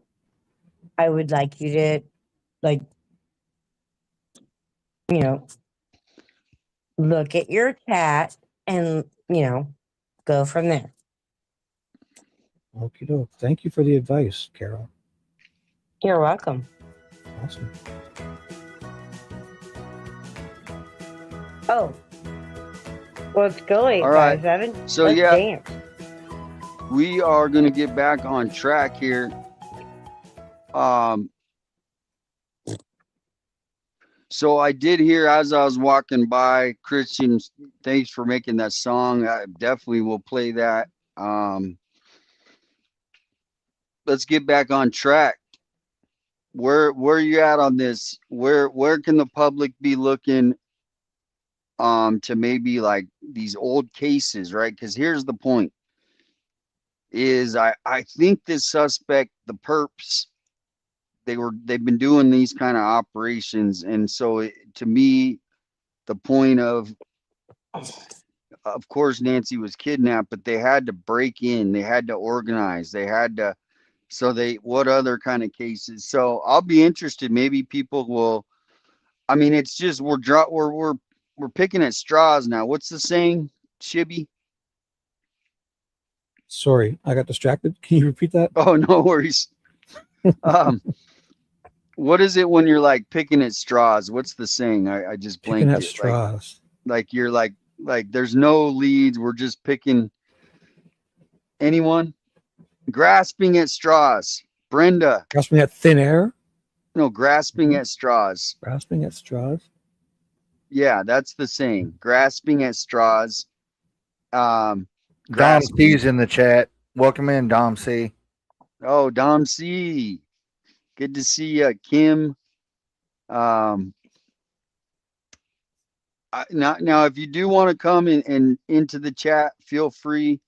I'd like to hear a lot of people's opinions on what I put out. As far as, I mean, obviously, that's probably not the perp that I showed you guys. It could be. What if it was? We don't know. Who knows?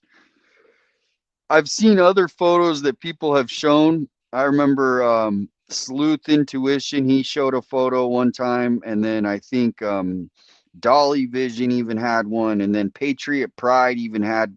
Remember that AI photo that they put out, and they did some videos on it. Do you remember that? Yes. So that's kind of like that kind. When I saw that, and I saw that guy in the front seat, and a lot of people think that this wasn't one perp that did this. It's multiple. It could be a two-teamer right there. So there is like a view of what the perps would be looking like. Maybe it's not these two driving to a scene or leaving a scene. To put it in perspective, did this help anybody? I don't know. I'm not getting a lot of feedback. So is it helping? Is it bad? Is there anything more we can go on, or should we end the show now? No. I'm just kidding. I'm kidding. Can I give my, like, I'm sorry. I believe is political.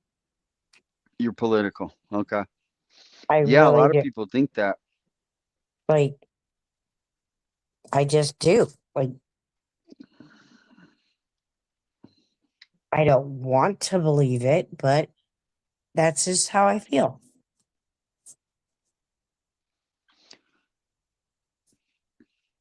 Well, and that's what's great is other people are saying I'm with you. And I hope, because I kind of had like an epiphany with this of like, oh shoot, this could be the key to finding the case. We're not looking in the right place. We need to find the car.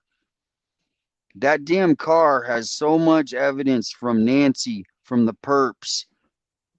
All right. First of all, the Uber. Yep. We have nothing from the Uber.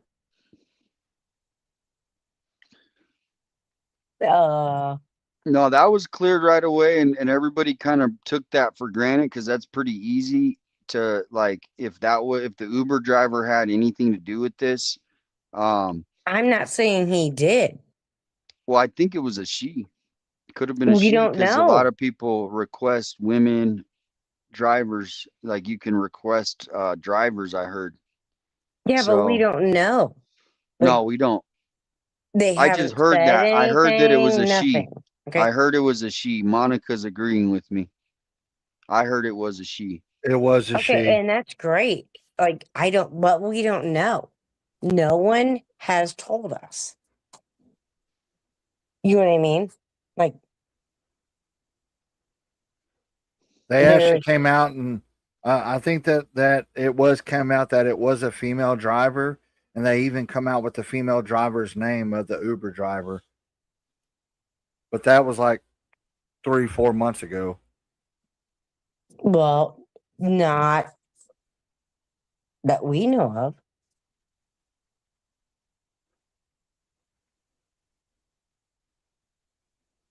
I'm sorry, I'd never heard of it. Yeah, somebody came out with it on one of their channels, and I can't remember. Like I said, that was like 3-4 months ago, but somebody actually came out on one of their channels, and that's all that they were talking about was like the people that were talked to and cleared, and the Uber driver was brought up, and the Uber driver's name was revealed, and it was a female Uber driver. So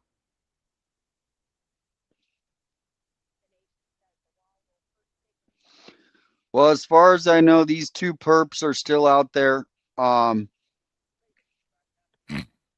going to steal another truck and put the wrong fuel in it again. Okay. I'm just a 58-year-old woman. Okay. I've lost my parents. Sorry, Dan. I can't imagine having my mother in a home by herself and not paying a subscription to watch her home.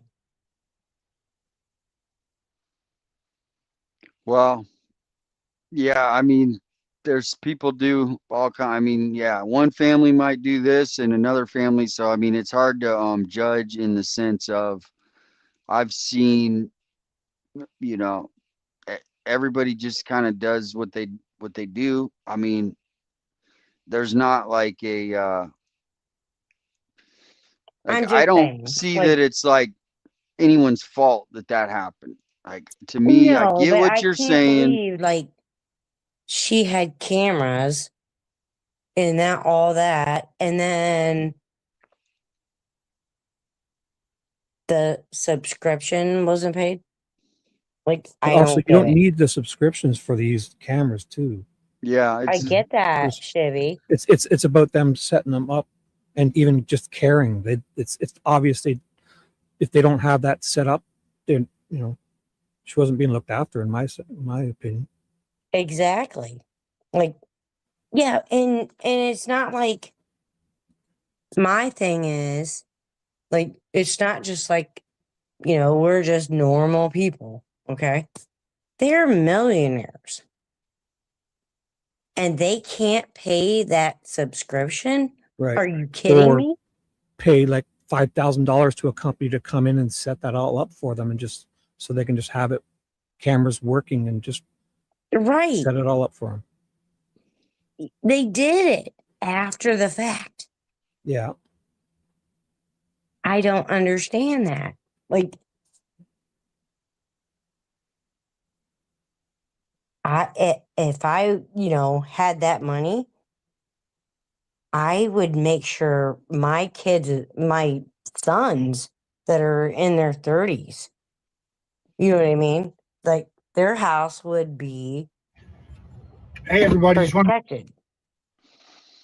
all right. Well, I get what you're saying. The thing about it is, it's just what I'm trying to focus in on is things that we could go to find new. And I see you PI in the back. I'll bring you right in to start talking about, because we've talked about the Uber driver. We talked about the cameras and why didn't she have them, and I'm just thank God that they did have one camera that they were able to get one perp photo. Yeah, they didn't have the subscription. Okay, let's just give them a break. Let's focus on where the hell Nanos and all these cameras, thousands of images he's talking about, and these flock cameras, and where's the car, because the car is the piece to finding what happened, who did this, in my opinion. That's all I'm gonna so that's kind of what this show is about, is like, how could we put pressure on the sheriff in a respectful way with possibly valuable areas for them to look at that maybe they're not looking. And I'm going to bring on PI 56. Did you have any final thoughts? Carol, I'm going to pull, because I want to have 4 on. I'm going to leave Fueled on because he does have a channel and he has that song he wants to share in a little bit. I'm good, honey. I'll drop down. Okay. Well, thanks for coming on. You're always welcome back, and just love what you have to add tonight. Thanks for coming on. Good night, Carol.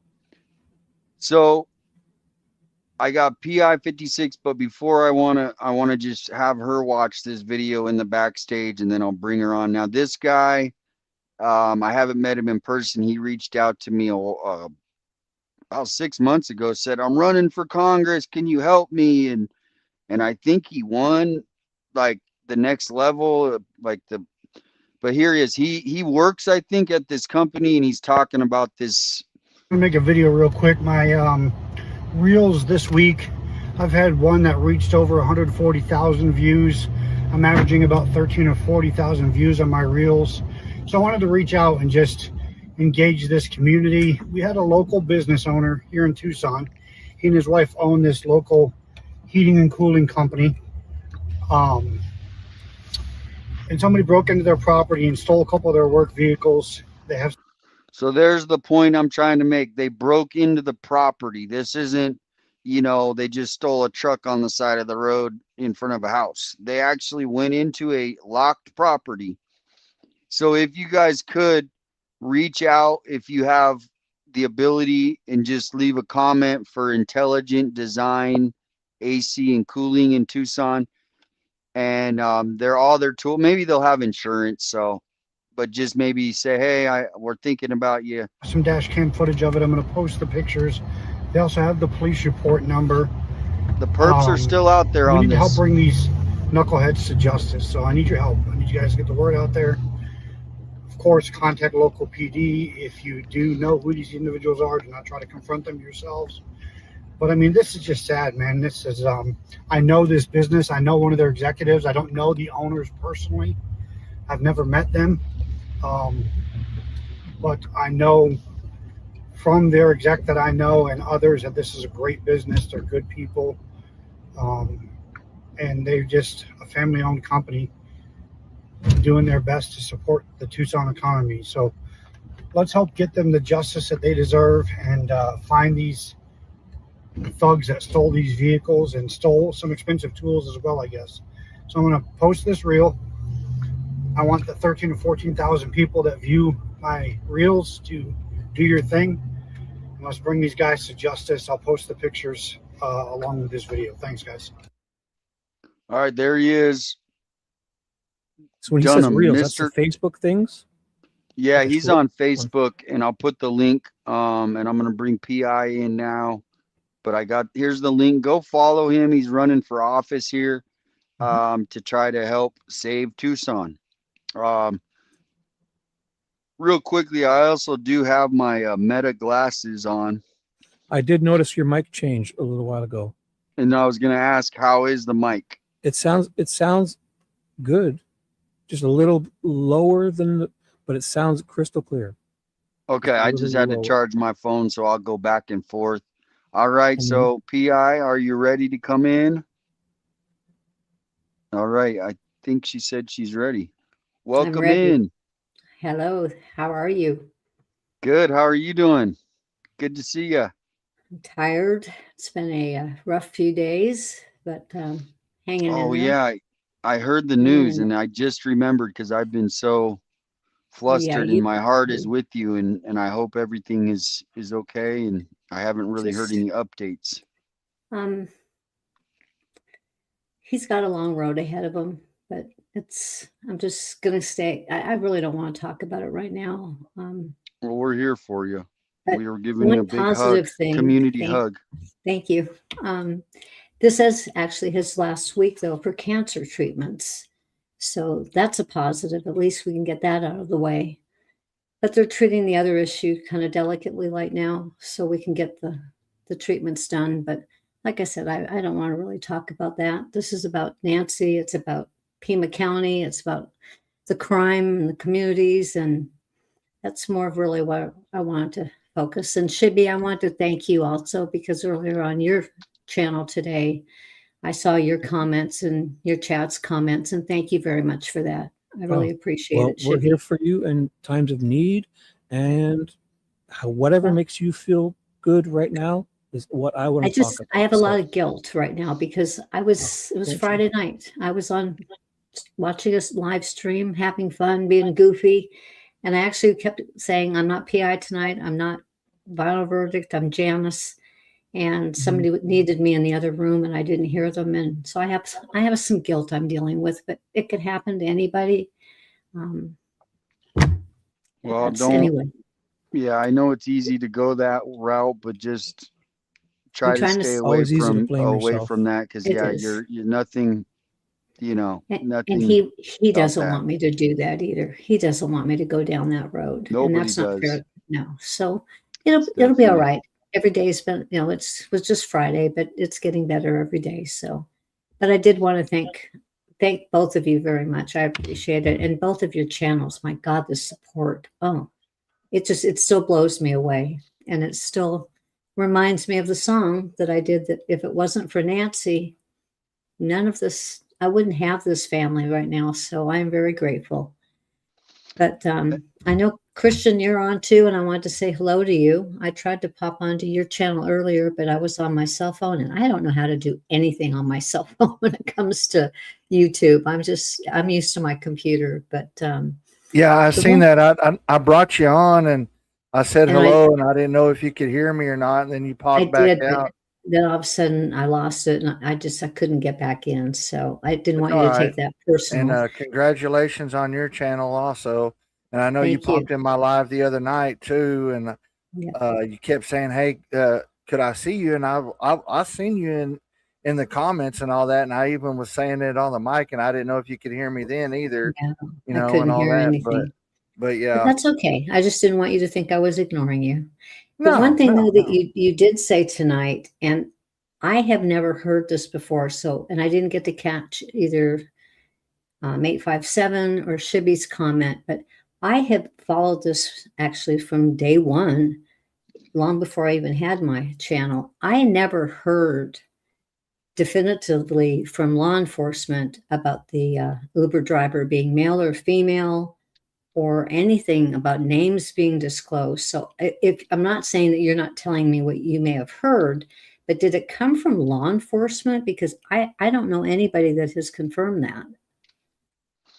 Honestly, I think it was just something I found on my phone when I was Google searching or something like that. You know how that is when you go out there, you Right. can find some misinformation, but there was something out there that I did read, and it wasn't just one or two things, it was three or four that said, yeah, it was a female, but then it gave out like three different names. So, Gotcha.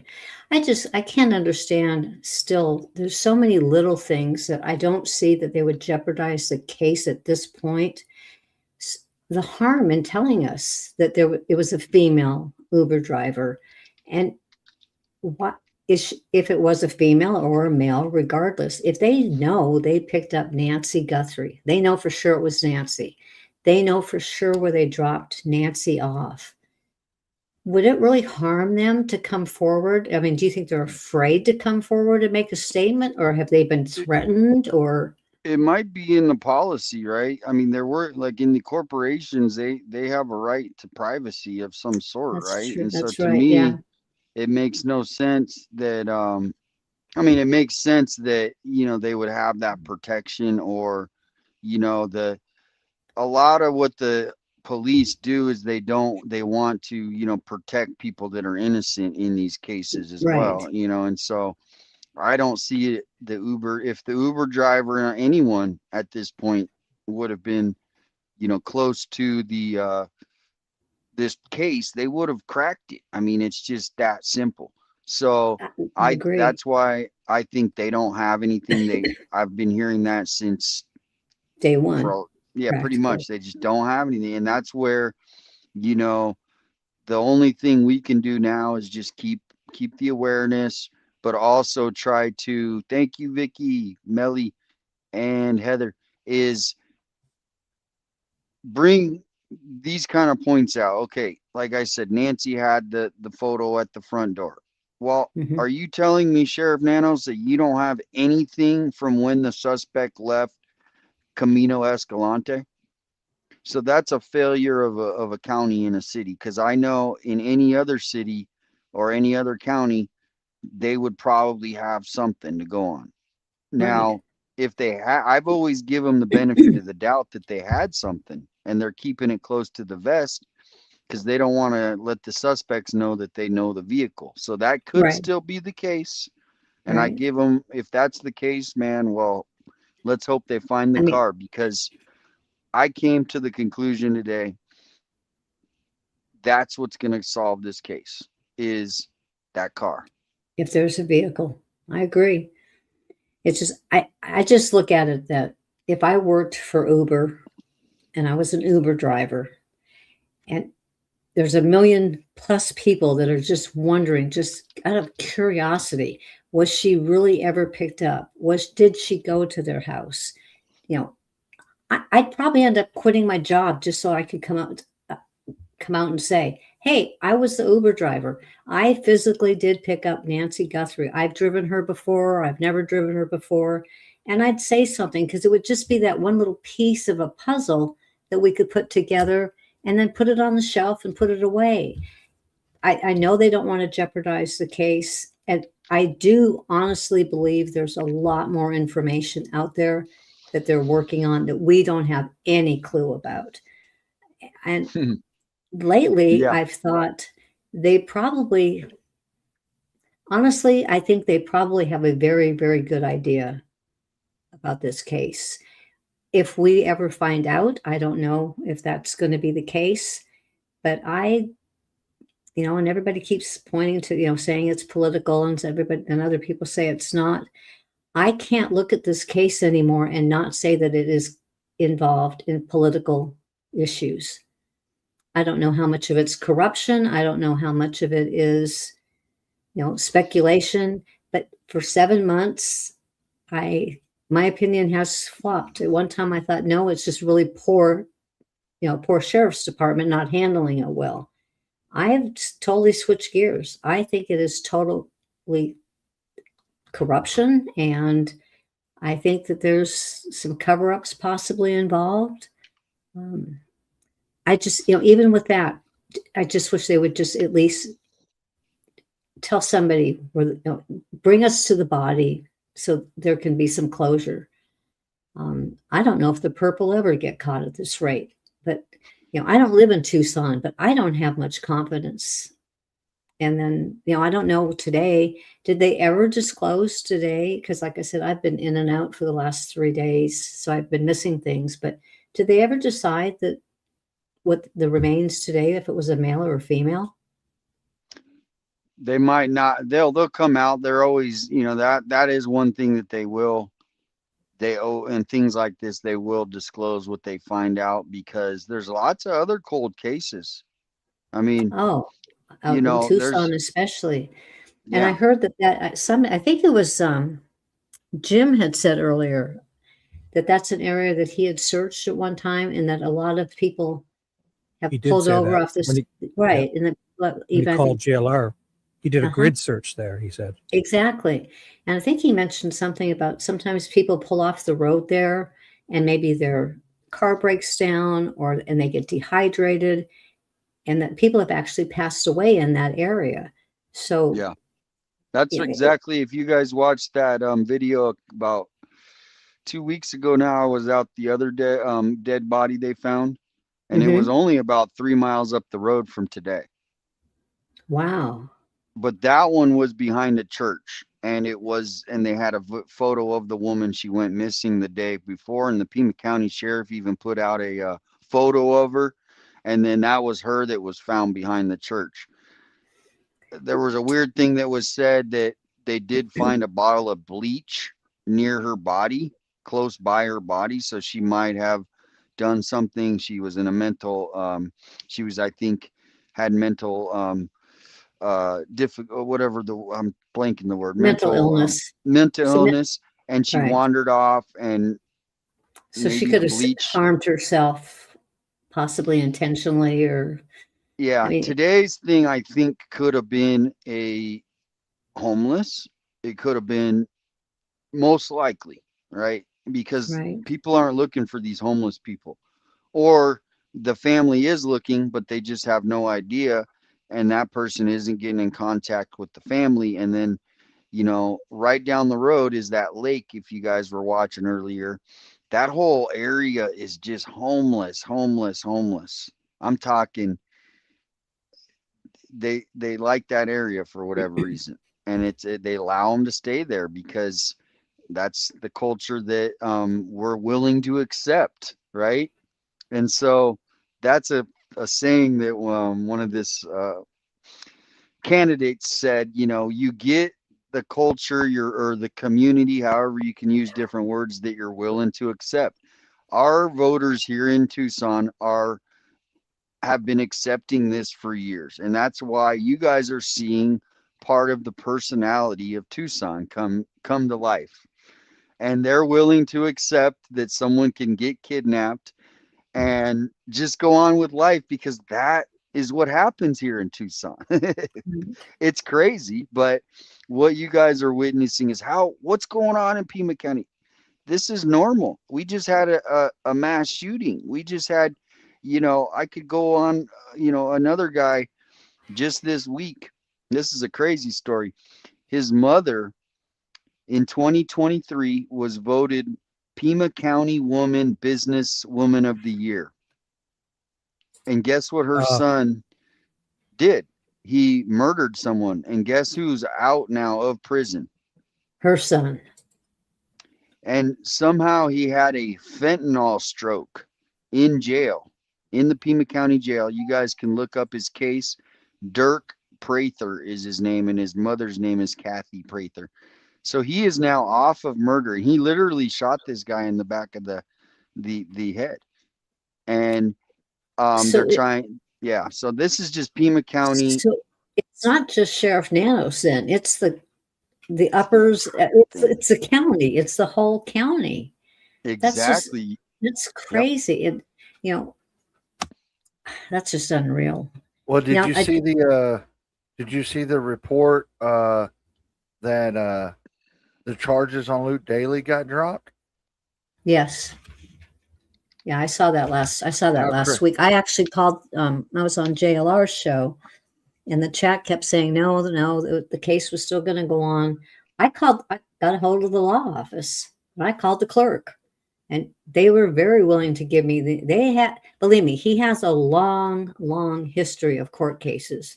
And the gal that I talked to there, I gave the information to JLR so he could confirm it. And also, so his chat, they didn't believe me, but it's like that he told them, you guys, if you want to bombard the attorney, go ahead and call. But I trust PI 56 and what she's saying. And I spoke to the clerk, and she said, I'm going to tell you right now, he's got a lot of cases. He's had a lot of cases, but that particular case was dropped. And I think the date was on June 15th, they said. Excuse me, July 15th. It was officially dropped by Pima County Sheriff's Department. That is crazy. And he has tons of outstanding cases still surrounding fentanyl, other drugs, weapons charges, some laundering possibly of money. These are all allegations based on, but they don't seem to be putting much emphasis. I think if he'd went to court, they would have had plenty to go on. And from what I understand, they could have even brought up some of his other charges in connection with this other case. And he possibly would have been able to serve some time, but they chose to drop, Pima County chose to drop the charges on that particular case. And that's the one I think that involved his ex-girlfriend, I believe. Yeah, Kayla Day. They say she's still locked up. Yeah. Yeah. Well, his situation is a little different. Obviously, if you saw that Carlos lawyer put in a lawsuit. So I mean, I think that's why it got dropped. The reason that what's his name, I'm not going to even say his name, did the interview with Brianna Whitney, and is because he's just seeing money signs now. He's like, look, I know I didn't do this. And now he I mean, I hate to say, if he probably has a case. Oh, I'm sure he does. And so, you know, Luke. Do you think maybe they did a deal with Luke so he would not file a case against them? That could be. That's what I was trying to say, is it could be. I don't know if like you could do that, like, because it seems a little weird. Like, hey, will you not, like, because they don't know he's gonna, like, it's not like So how would you? So to me, I still think he's gonna file. He's gonna file, and then Yeah, they'll and use that. we'll never know the truth with that either, probably. Well, no, but they'll use that as reason as why they went after him. Gotcha. And maybe his phone pinged because look, he Mhm. was this person. Yeah, we wanted to see, he did ping in the area. If your phone pings within that area at 2 in the morning, you're a suspect, no matter you want it or not. Right. So to Right. me, now Carlos is a little different, right? Because here's what I think. I think Carlos, this is how I think Carlos got, is he was probably delivering like during the day, right? Right. And then he pinged and they found his ping and then they found his picture and they just said, oh, let's take a Let's maybe. jump on this one. Yeah. So that's where I think each of them are different, where Well, and Luke Daly lives Carlos so has the best close. case. Right. What's And that? Luke Daly lives so close that he could just drive by and it's going to ping. And if it did, and they pulled up his record, that could have been their red flag. Oh, well, let's see let's go after this guy because he's got a rap sheet. But I wonder how many other vehicles pinged that they didn't investigate. Yeah, and I want to give a shout out to we're trying to reach the goal, and we got Heather, whatever, and Melly, and then Lisa said law enforcement has not publicly released the name of the Uber driver who picked up Nancy. Somebody else earlier said that Sheriff Nanos confirmed it was a woman, like way at the beginning, and that nothing looked unusual in the video. I guess there's video from that Uber. But here's what's the thing that is more important is not who was driving it or who was obviously nothing suspicious in that drive, but what the heck was Nancy wearing? Yeah. Because I mean, I guess she went home and changed, right, and went into bed, but they But at always least said she was taken from her bed. Well, was that a figure of speech or was she actually taken from her bed? I mean, right. obviously at 2 in the morning. But there's, Well, if you I knew think, what she had on when she was at Annie and Tommaso's, and everybody says don't use their names. I'm going to use their first names. That's their names. But if she went to their house and had dinner and we knew she had on khaki pants and a blue shirt, then the family the next day, they could have at least seen, was the khaki and blue shirt still there from what she wore the night before? Or did she get to have time? Did she change into her clothes? We don't know if she stayed up late at night. There's a lot of things that we don't know. And so, at least knowing what she had on the night before, yes, that's something that could have helped. And an Uber driver could have given that information. But like I said, I don't know what their rules are. I know that, DoorDash has different rules than Uber. And Uber's had lawsuits in the past, so they might want to be very careful with what they're going to disclose at this point. exactly. Yeah. I mean, there's so many things they have to worry about. And you kind of brought up a point, PI, because about the clothing.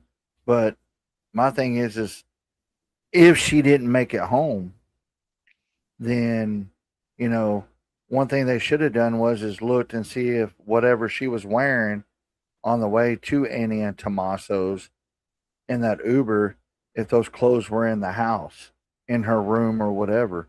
I mean, they never came out and said anything, like you said, that they never said what she was actually wearing. Yeah. I mean, and I'm not trying to make this sound bad, but how does any of the family know that she was taken out of the house in her pajamas with no shoes on, that she was barefoot? I mean, she could have had socks on. I mean, a lot of older people wear socks to bed because their feet get cold. I do it sometimes. But nobody would know if I was taken from my home. They wouldn't necessarily know if I had socks on, slippers on, no socks on. So I'm not quite sure. Big unless thing. she was literally unless she was literally plucked out of her bed, if she was plucked out of her anywhere else, she would have put her slippers on. 'Cause my mom would do something like that to get out of bed, to go to the washroom, to That's go to what the fridge, I anything. would. You That's put what your I would slippers do. on. And I'm an old lady, so yeah, that's exactly what I Mhm. do is put on my slippers. But Mhm. I don't know. I'm curious. I mean, I'd kind of like to get your views on. Do you think Well, she here's the was? thing. I want to ask you something. Have you ever heard of a kidnapping case where they don't disclose what the person was wearing and they know it? Never, Never. ever. There'd be a description. Always a No, description. I've never heard of that either. Never. No, me neither. Because just like Amber Alerts, and I know that they're called different things in, different states and all that. But even when you get an Amber Alert across your phone, it even describes what the Anything. children are wearing and everything Blue shirt and blue jeans. Anything. Nothing too with polka specific. dots on it and this type of Anything. Yeah. last seen wearing this, and Yeah, all that. somebody, Monica, she makes a good point. I remember Mhm. something about a sheet or something, a comforter being early on, but it's been scrubbed from the internet. Also, it didn't, because there was some people that if you go to KOLD, KVOA, and KGUN 9, okay, those are our three stations, channel 4, channel 9, or channel 13. So ABC, NBC, CBS. You I can't thought the find implication. videos from the beginning. Like, because I searched on their website and there's videos that they've deleted. The actual news stations have deleted that they posted when this story came out that aren't there anymore. I heard it was That's strewn crazy. across, like the comforter was strewn across, like she was dragged out of bed. That's what I've heard, but That's I what I don't heard remember where I too. heard that. But I also thought somebody said that what was it with wasn't there a blue shirt that they put on like one of the rocks out front? And I don't quite follow what the blue shirt was. Was that something that she might have worn the night before? No, it's for the dogs. Well, They use oh, that as a got smell them for the thing. sniffing. Gotcha. Yeah, for the scent for the scent of So, Nancy. so somebody knew she must have had that on at some point for them to use that piece of clothing for the dogs to sniff it. That must have been worn. Maybe that's something she had on the night before because it would have a fresh scent. That is now because she lived there so long. And I mean, I remember going into my grandma's house and man, that smelled like my grandma's. I can The whole still smell house. that. So Yeah. I guarantee there's probably lots of scents, but I didn't know there was like I think Alex had a video where he played the 911 tapes about, you know, like people just going into the scene can disrupt it, right? And so to me, you know, I didn't know that you just breathe and you're breathing DNA. Like so like literally all the guy has to do is go breathe in the house and they can get DNA. I mean, it seems a little bit far-fetched, right? But was the house checked good enough knowing that it was the Pima County Sheriff's homicide team that went in there, never even had a homicide from what I haven't confirmed it, case, and it was his first case was Nancy Guthrie. I don't know if you guys have heard that. I haven't confirmed it, but Damien, I can confirm No, that because I can too. on one of my lives a couple weeks ago, I actually played that the guy that was the lead detective on that, he had worked one prior homicide before Nancy's, and he messed that crime scene up so bad that they dropped the charges against the suspect. Wow. Yeah, I didn't know about that part, but I do know that I had heard it was his first case, and he was on somebody's show, and I can't remember whose it was in the very beginning, and he was a rookie, a 100% pure rookie. He had never, this was way over his head, this case. so what I want to do is just because a lot of people are just getting here, maybe is kind of have you. I want to get your reaction, PI, on this kind of investigation as far as, you know, the car possibly being sent to an auction, you know, all the weeks after Nancy Guthrie, you know, like, is there a way that we can find all the abandoned cars? Not us, but the authorities. Maybe us, maybe we could, that were recovered in Arizona, because maybe they drove this car and they drove it off a cliff in you know, some other county, right? And that Right. county is just like, we're just recovering a car. We don't know what the heck, right? Could you And they FOIA don't that type of see stuff? FOIA that request? there's blood in the trunk, you know, and now they need to go look at that car again and go, hey, let's just look at this car, any abandoned car. It might be 100 cars, but hey, is it worth it to solve? That's what I think real investigators would be doing. But see, I agree with that, but I think that they should have done that from the very beginning, not 7 months later, because what's been destroyed in a lot. I mean, you know, you take a car to any of these places, it's been crushed and it's gone. There's nothing left of it now. I think that is an excellent idea, but unfortunately, they didn't do it from the very onset. I don't know how many places are like that in Tucson. I, you know, where they do take these vehicles, you know, people that just they abandon them, they find them off the side of a road. People don't want them anymore. They take them to these junk places, but they eventually get crushed. But what, you know, it brings up a good point, and not even just for this case.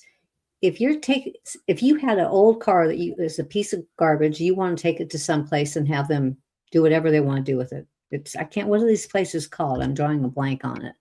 But Scrap it, crush it. thank you. Yeah, something like Oh. that. When they if you were to take one in, do they check it out at all? Does anybody look at the vehicle, open the trunk, investigate to make sure there's not I hate to say this, but is there a body in the trunk? Is there blood somewhere inside the vehicle? Well, I Because think they would a body. They would definitely be like, "Whoa, okay, I gotta." But I mean, they're not gonna see a little bit of blood, because sometimes blood might look like a grease, or, you know, if it's just some Well, blood, you know. But before to they me, crush these vehicles, they got to prepare them. They got to get all the fluids out, and that's what they would maybe yeah, back in that's the what I'm old days, right? wondering. A body would get crushed, but nowadays, no, definitely not. But well, and here's the other thing: is she could be, and I hate to say this because it breaks my heart to say it, just to even think about this, and I apologize for anyone that it's like, she could be in the landfill, because if they could somehow figure out how to get her into a truck, that truck just literally goes to, you know, I don't know if there's any things in place that the city has to, like, track if somebody was placed in the landfill. But to me, that's another, you know, that's what's a another crack that somebody. alternative. So to But, me, she could be in the landfill, and yeah, we're not gonna find her if she's there. Well, but just to go back to what it's I not, was talking about, working for a towing company, because I was a tow truck driver for about 10 years. And like I said, is we hold cars for like 60 days. And before they do the auction, we actually have to go in and clean all the cars out of what's on the inside, and everything. So you open the trunks, you open the hoods, you clean everything out so you can sell these cars. So therefore, if it's at a wrecking yard and there was a body or body parts or whatever, yes, local authorities would be notified. Because if you remember in the D4D thing, that's how they found Celeste in the trunk of his Tesla. Exact Well, the same way. reason that I came up with I mean, we've thought of the landfill before, is like, like, they found a body in Phoenix. I don't know when, but it came through the conveyor belt on the recycling bin, because the recycling bins have these conveyor belts, and they sift through the trash to get the bad recycling out, right? So that's how they found it. And so I don't know, like, the way that we have it is we have like a so, like, all the trash trucks bring it to one location, and then they take it to another location. So I mean, I don't know. It's something that we've seen a helicopter one time. It was over the landfill, if you guys remember that stream. Mm-hmm. But that's where you would have a press conference and you would go to Sheriff Nanos and you would go, Sheriff Nanos, we saw a helicopter, and he would go, truthfully, or if he could, maybe he couldn't say, hey, yes or no. But we haven't even, you know, so the only thing we can do now is maybe go back and look, that first 2 months of Nancy missing. Were there any strange vehicles found? I know there was one that was like a burned out car. But, and then also, like I said, because somebody obviously had to think of like how they're going to pull this off, essentially, that they probably had other things they've done in their past. So is there other cases that are unsolved, maybe similar, where they broke in, maybe they didn't steal an 84-year-old woman, but maybe someone got beat up, someone, maybe no one was there, but it was they stole a lot of stuff. Like it was a really, they were there for a valuable reason. That's where I'm at. I'm grasping at straws, as I was trying to say earlier. I'd say plus those landfills, they're constantly turning them up, stirring them up, and depending on the size of the landfill and how long they've waited, it's probably near impossible to find a body. And I know this sounds, I don't like to say this any more than what you had to say, but I would think at some point, like you said, because they do move them at some point, the smell. I mean, we're talking Arizona and heat, and it's just, it couldn't sit too long without being moved, even if somebody just walked by. I mean, unfortunately, I have smelt that smell before, and you don't ever forget it. And you will recognize, and you're going to recognize it. So, but things aren't like they used to be in the old days. People don't check for things. Like Shibby, you said, in the old days, they would open the trunk, they would clean it, make sure there's no fluids in it. They don't do any. The new days they do it. Back then they probably wouldn't, because they could just let the oil spill in the coolant. Spill out. They didn't really worry about stuff like that. Now they have to reclaim all that stuff. But I'm not so sure that, I hate to say this, I'm not sure that Tucson probably follows the laws like that when it comes to even our environmental issues. I don't know if they do it for the laws, but if you're going to resell a car, you can't, definitely. Right. Oh, they have to for resale. Yeah, definitely a body wouldn't nowadays get through. But you've got a point. There's only one thing left to do anymore, and that's what we've all been doing. And that's grasping at straws and see what else because what are we missing? I think we've, you guys, unless the guy owned the compactor and, you can get away with it. Like they maybe pay the guy $200 to get rid of a body. If you compact, but I mean, it just wouldn't happen nowadays. Right. And, there was 2 or 3 homes right in Catalina foothills near here that all had concrete work being done at the same time. There was a pool being installed. Somebody else had concrete work being laid. And they just didn't seem to really investigate that thoroughly, in my opinion. They did question, but they didn't question. There was one house that people have brought up that they said nobody really even questioned that house. It was like one day there was dirt, the next day there's concrete.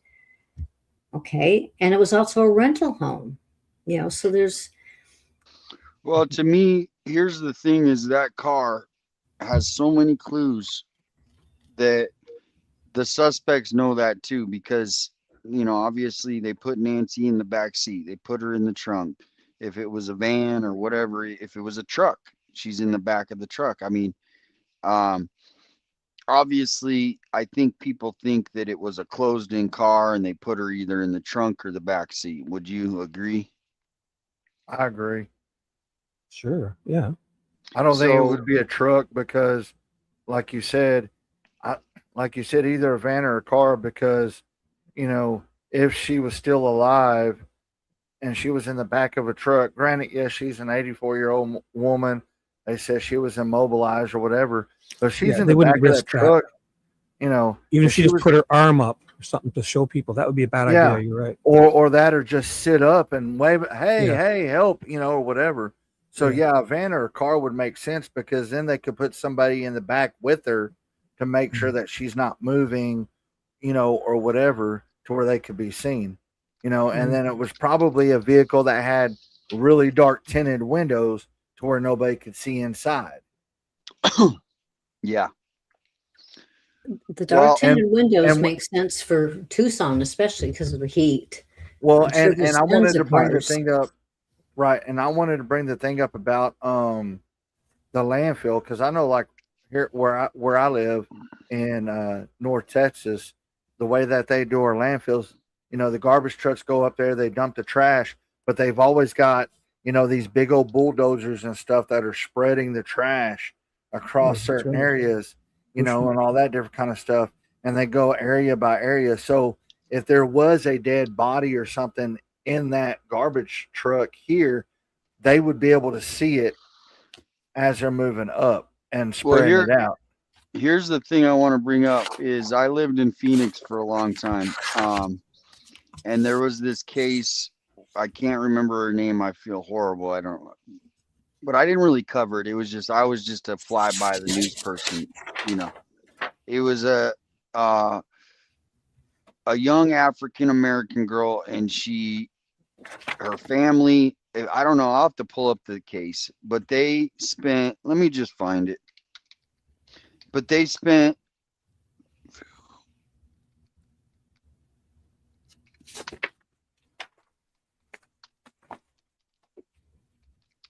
I'm going to pull up the case, so I'm just not disrespecting.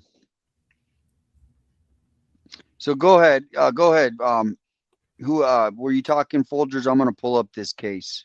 Well, that's what I'm saying is, and I'm sure the landfills and the regulations for landfills are probably different in every state because, you got state regulation, but then you got federal regulation too. But I know, like, here where I'm at, because I used to work, one of my first jobs was, riding on the back of a garbage truck, picking up, garbage. So I got to go out the landfill and actually experience it, and all that. So I know here where I'm at, if that was the case, they would actually be able to find the body in the landfill because whoever's bulldozing, you got a bunch of other garbage trucks out there that are dumping garbage and stuff like that. Somebody would see something, and all that, and then they would call local law enforcement. Now, other states, I don't know how it works in other states, like you said, something about the recycling thing where it goes through a conveyor belt, and stuff like that, and yeah, they have that here, but it's only for recyclable stuff like plastics and stuff like that. It's not regular garbage. So that's what I'm saying. I don't know how they work in other states. Well, let's just break it down into counties. And this is Maricopa County. And right here, I see at least two, because this costs so much money to go search for someone in a landfill. We're talking money. Pima County will not spend the money to go search a damn landfill. But look, Maricopa, body of missing Arizona woman found near landfill. Now, this is the one that I was talking about, though. When you say it costs a lot of money, are you saying for them to actually physically do the searching in the landfills, and Pima County doesn't want to spend that money? Well, I'm just saying they would need a reason to go there, first of all. But if they did, Right. yeah, we're talking hundreds of thousands of dollars, Wow. to do that. Oh, thank you, Donna. Donna, thank you. And Lisa, send in the jewels and the high five. But here, this is the sad case of Jessie. That's her name. And I'll just play this Oh my just to God, give she it in was perspective. young. I didn't Yeah, no, realize you were talking about a young girl. My God. No, this was like huge case in Phoenix, and it went on, and then they finally, like, it was like the Nancy Guthrie exposure at that time, but this was in They're 2011. making it rain in your chat, dude. You better be thanking them. Whoa. Someone just made it rain. I saw the bunch of things went on YouTube. You see, like, all these confetti went flying. Oh, really? Let me go to my other, I can see it over here, I think. maybe I guess when I saw Thank you. confetti. And I also reached the goal. Thank you. Thank you so much, everybody. Oh, because I achieved the goal. That's what it was. Oh, that was a congratulations. Yeah. Thank The you, I saw a confetti. everyone. bunch of Yeah. colored confetti was flying.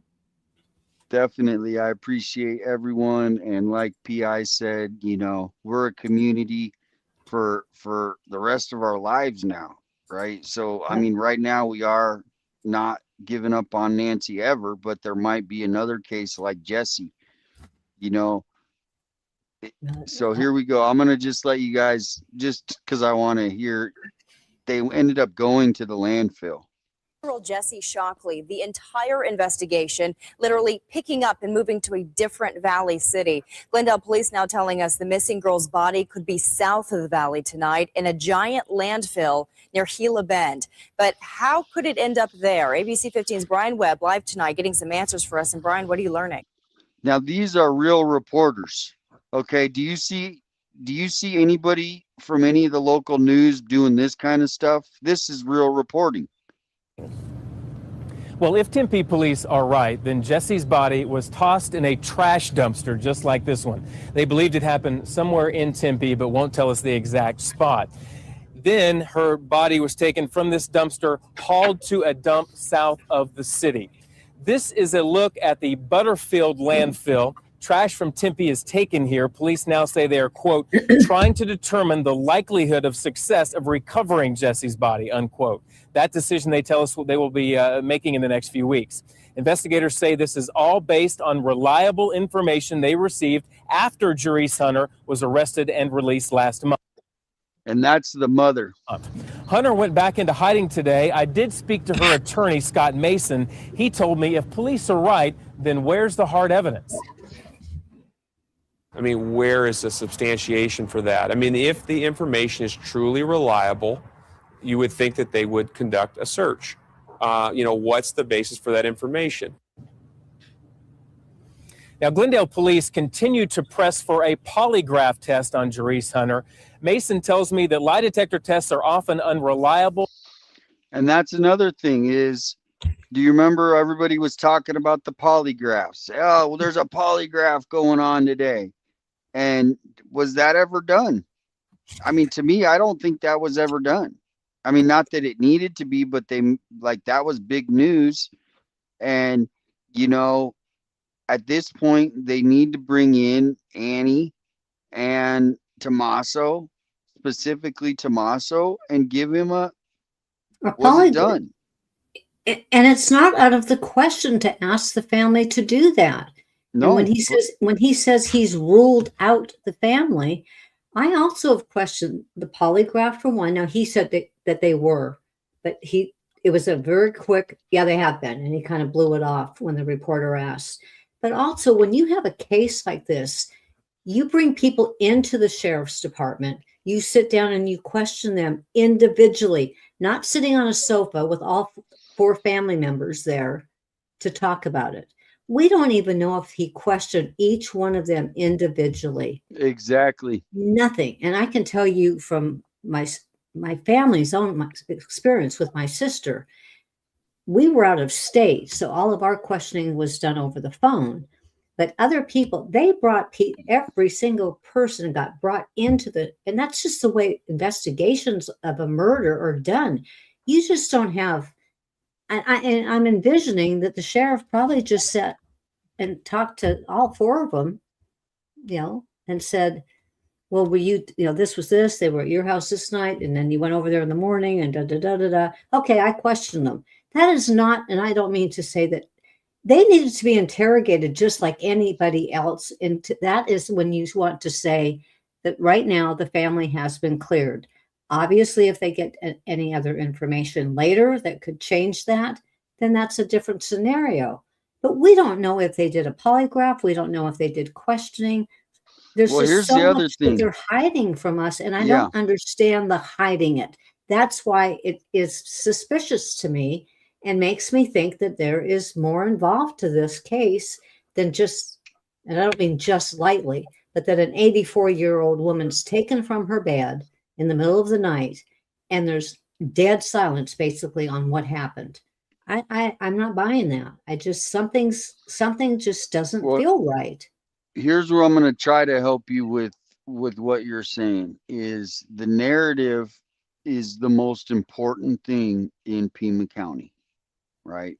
Because once you control the narrative, you control the voting, you control the elections, you Oh, control yeah. the $2.5 billion budget we have. So let me back it up. In 2020, the city of Tucson budget was $1.3 billion. And now in 2026, it's $2.5 billion. In 6 years, it's went up $1.2 billion. How does that happen? It I doesn't mean, make we're talking sense. $1 billion. Right. And so to me, this is what happened. You guys saw it. And Brian Enton started it. And I actually went up to Brian Enton before he broke the nanos thing, and I pulled him aside. I said, buddy, you need to look into Pima County and what's going on here. And he kind of, he's very coy. I'll use that Right. word, right? He doesn't go, hey, okay, tell me more now. He Right. goes and he looks himself. So I literally was like, look, this is a huge problem going on in Tucson with the crime and the silence of it all. And so the next thing you know, they started going after nanos, right, in the public, right? But what happens is they don't want it to go past nanos. They don't want it to go to Adelita Grijalva. They don't want it to go to Mayor Romero or, other. So that's why, as long as it's focused on nanos and they're not in the Tucson crime problem, the cartel activity here, the gangs, you don't hear any of that because Now, they want the narrative controlled. So that's what you're controlled. seeing is Right. the silence, and they do it in lots of different things, not just the Nancy Guthrie case. So what you're seeing is a pattern on anything that comes out, like the mass shooting. Go to the mayor's page right now. The mayor's downtown this week going to all the businesses saying, hey, we have such a great downtown. And I get it, but that's what you're seeing is they want the narrative controlled. And when they saw nanos getting all that attention, they go, whoa, we don't want that. So that's my opinion. And I Also, can I understand say that. about the Annie and Tommaso's car being there for 2 or 3 months, and then them getting cleared after finding nothing in this car? How do you clear it? Like, why would you keep their car for 2 months and then clear them after finding nothing? But yeah, Yep. if you remember, Shibby, Nanos come back out and said that nobody was clear. Yeah, he probably in the same paragraph. He probably said that. He contradicts himself so much. Welcome in, Strawberry Nani. But here's another case right here. So this wasn't even that long ago. Now, what I do know is they track the trash. I know it sounds weird, like how do they track the trash? Every time it's dumped, it's somehow documented that they can narrow it down to a certain area in the landfill. So like when a truck gets dropped, there's some sort of calculation that they track. Hey, this truck dropped. So if they have some reason to believe that, a certain dumpster at this location, they can find that location at the landfill. Does that make sense? Mhm. Yeah, it's like a lot numbers and stuff. It gets them into the area when something afterwards they can round it down to So, certain areas. They probably scan them and automatically scanned them as it gets but down. if there's no way to know, like if nobody saw anything suspicious, but here, what is also is like, say I go do my yard today and I got a full truck full of trash. I can go out and dump it myself. Yeah. It's probably like 30 minutes out. I could drive out there Right. one day and show you guys. And I literally just drive back in my there. truck up Yeah. and I go out there and I drive away. And then about 5 or 10 minutes later, a big They weigh you truck going comes. in and then they weigh you going out, and whatever you've dropped, they charge you for whatever you drop. but they're not looking to see if I got a body in there. No. And Especially if you do so it yourself, yeah. the do-it-yourself places, to me, Nancy could be in one of these places, and it's like, so that's where we need a car, because that car is going to have all the DNA that we need to the perp, to Nancy. Damn it, Nanos, you need to freaking do a press conference and tell us why you don't have any footage from the city, why you don't have any flock cameras. Or maybe you give us a clue that, hey, we do have something. We can't tell you because we're looking. What would be wrong with that? Saying, hey, we do have a car, if they did. Or be honest and say, I don't know. Maybe they can't say they don't have anything because that'll make the suspects feel too comfortable. What do you guys think? I was thinking about, before we move on with those flock cameras, I was watching a thing the other day where a bunch were damaged, and I didn't really realize they're like just little poles in the ground off the sidewalk, not even, not necessarily up on the lights where I would think they would be. They're just like these little 3-foot poles in the ground off the side of the road, and they were damaged. So. Did we lose P? Oh, there she is. Can you hear me? There she is. No, there you are. Yeah, I fell Yep, out. yep, And I lost my background. You've got my green screen now. I have no idea how that happened, but no, I didn't mean to pop out. It's a nice shade of green. No, it's not my favorite color by far. Now, you're really good with tech. You know, I've got 3 different backgrounds and I can't get one. I lost it. I don't know why it shows, but it's not staying in place. So I don't know how it did that. Do you actually have to have a green screen to do a green screen background? But if you don't, you'll look like Wayne, where it's constantly disappearing and Yes. stuff, eh? I didn't have one, and when I would lift my arm, my fingers would fall off. Yeah. My head falls off. But that's awesome. Yeah, right. I wanted to ask you, 857, because you know this better than anybody. I mean, I'm in Arizona, but is Governor Hobbs, she's the only one that really could take him out of his position, isn't she? No, it's Chris Mays. Okay, that's right. And So her days are numbered, as far as I know. Like she has an election, so she most likely will be out of office in January. So here's what interesting could happen is she's a Democrat. Democrats don't like to charge other Democrats for crimes. And maybe vice versa. Republicans don't probably want to. I don't know. I'm just speculating. So she could leave office if she doesn't win election and we get a new attorney general that then brings the charges.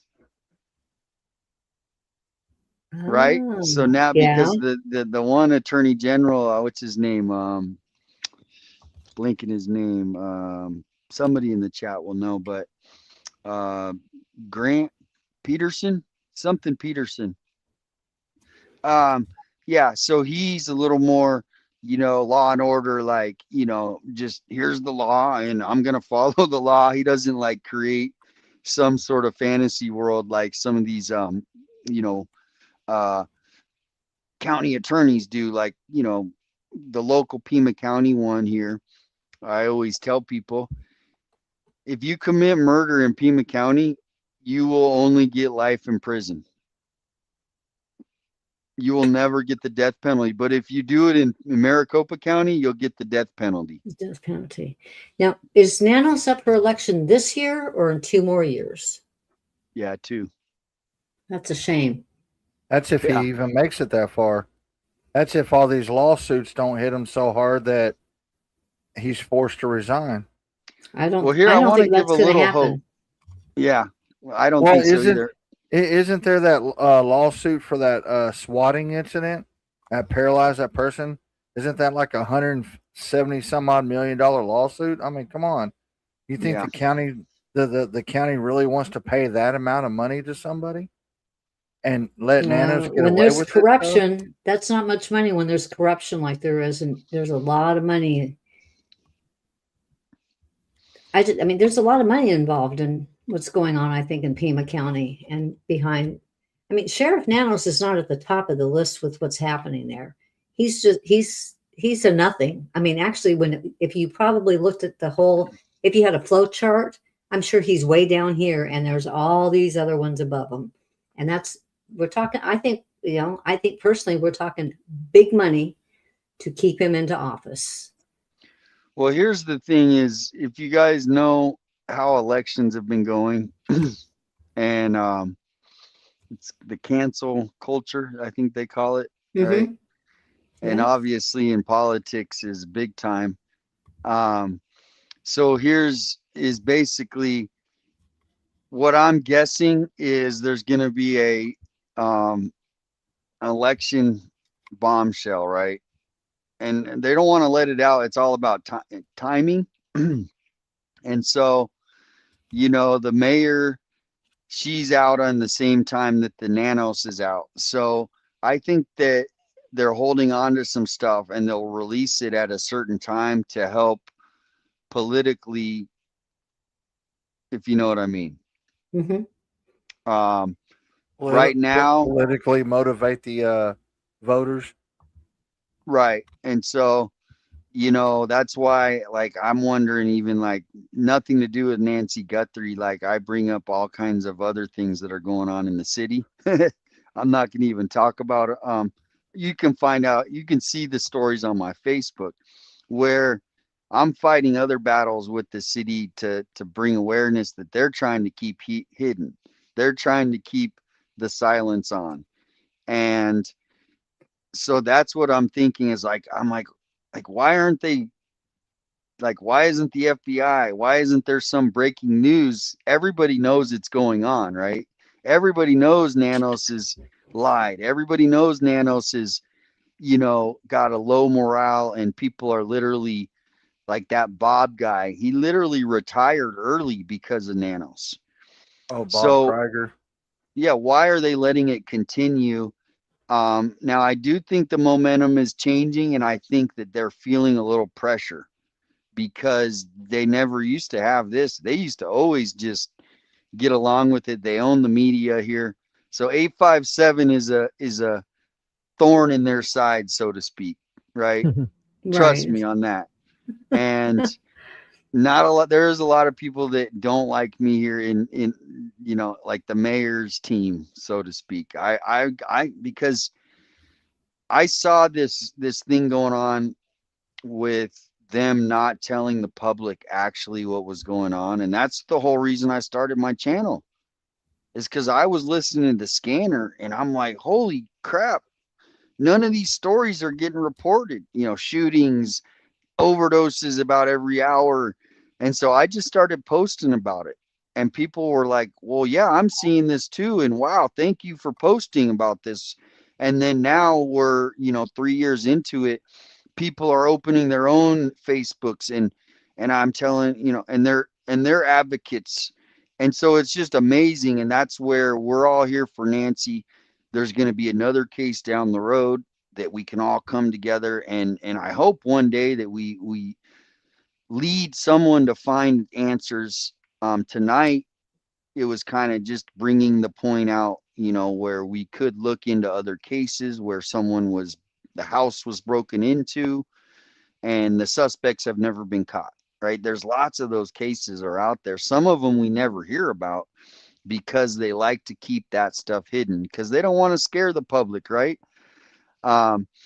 So the whole point is, we're all frustrated and we're kind of circling around that maybe we could, just look up, and then maybe the authorities will also start thinking outside the box. But I'm going to let you chat, guys, for 4 minutes. I got to run to the room, but you guys have the open panel. I'm going to put the link in too. And everybody, please also sub up to PI 56 channel. Shibby, can you, and the mods, if you guys could put the channels of the panel members in, and let's get them more. Yes, definitely sub up to PI 56. She's got a great channel. Be right back. You guys just feel free to open chat it. And you know, PI, I didn't know that you did that song about Nancy and put all our names in there. And Yeah, I heard that. when I was on the live stream the other night, somebody had actually mentioned it, said, "Hey, she put you in there." So I went back and watched it because I've been working a lot. So there's a lot of times I can't watch other people's lives, but I Right. went back and watched the whole thing, you know, and I had tears in my eyes. I was like, "Wow, that's awesome." It is neat when you hear your name pop up and you're not expecting it, eh? Yeah, The name you thought of is I was on looking a at all the names, and boom, there's Fueled by Folgers and Jesus, and I'm like, sweet. It And is now neat. I wish I could go back and change it because there's so many names I still forgot, but I think I got the ones in there that really have been following this. And Shibby, you seemed so shocked when you saw your name, but God bless you. You have helped so many streamers to get the newer ones like myself. And I know you've helped Dom C. I mean, she talks so highly of you. You know, Melly, I talk to Melly all the time. I adore her. She talks highly about you. And I always tease her and say, I don't think Shibby likes me. And we kid around about it. Of course not. And I'm kidding. I am just kidding. But Oh, okay, good. you know, when I got to the, you know, when I was getting towards the end, I'm thinking, gosh, I have really got to go through. And I have to thank Melly because she gave me a list of names and I had a list of names, but I was missing some that, you know, and there were some on her list that I didn't have. And I pulled up everybody's URL, double checked to make sure I had it correct. But I thought, there's no way in heck. And you seem so shocked. I went, I would never forget you because you have, you know, you may not be in the United States, you may not be boots on the ground, but you have been on panels, you have given your insight, your opinions, you've helped people get their channels started and off the ground. You've been a major contributor to all of this too. And I don't want you to slight yourself in one, even any way for that, because you're just as important as, you know, I'm not boots on the ground. You know, I can't do certain things, but we all have things that we can contribute to each other. And you've been a major contributor, Shibby. And I respect that from you very much. Thank you. Yes, That's I very do kind too, of you. Shibby. I'm Thank very- you. Yeah. You know, Very our nice. biggest thing is you and I, our schedules haven't always been in line. And that's been our biggest problem is we just couldn't connect, when, you know, at times. But my God, I could name 20 people right now that I know that you've helped. And that's why this community means so much to me, because it is a strong group of people that I truly believe care a lot about each other. And if we care this much about each other, I can only imagine, I mean, with all of us, all of us care so much about Nancy Guthrie, a woman just like that we've never met. You know, just like my song said, I mean, we have never met this woman, but all of our hearts are with her. And we just want, you know, we get angry, we get mad at the sheriff, we get mad at the media because nobody is sharing anything with us. And we just want, just throw us a little bit that we're not asking them to give us all this information that could possibly, you know, compromise their case. We just are trying to find more answers by brainstorming and tossing ideas like we're doing in chats like this. And it's unfortunate. I mean, it's very, when you really think of the way she was taken, her age, and all of the surrounding facts to it, this is heartbreaking that at 7 months, we don't know any more. Honestly, I don't believe we know much more today than we knew the first month.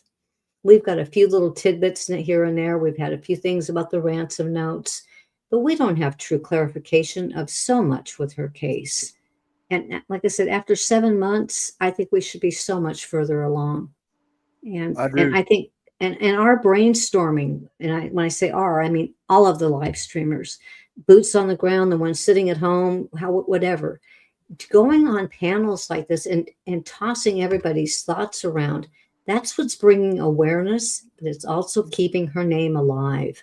And if the damn media, Main Street media in Tucson, if they don't want to keep their local residents' name alive, then we're going to do it.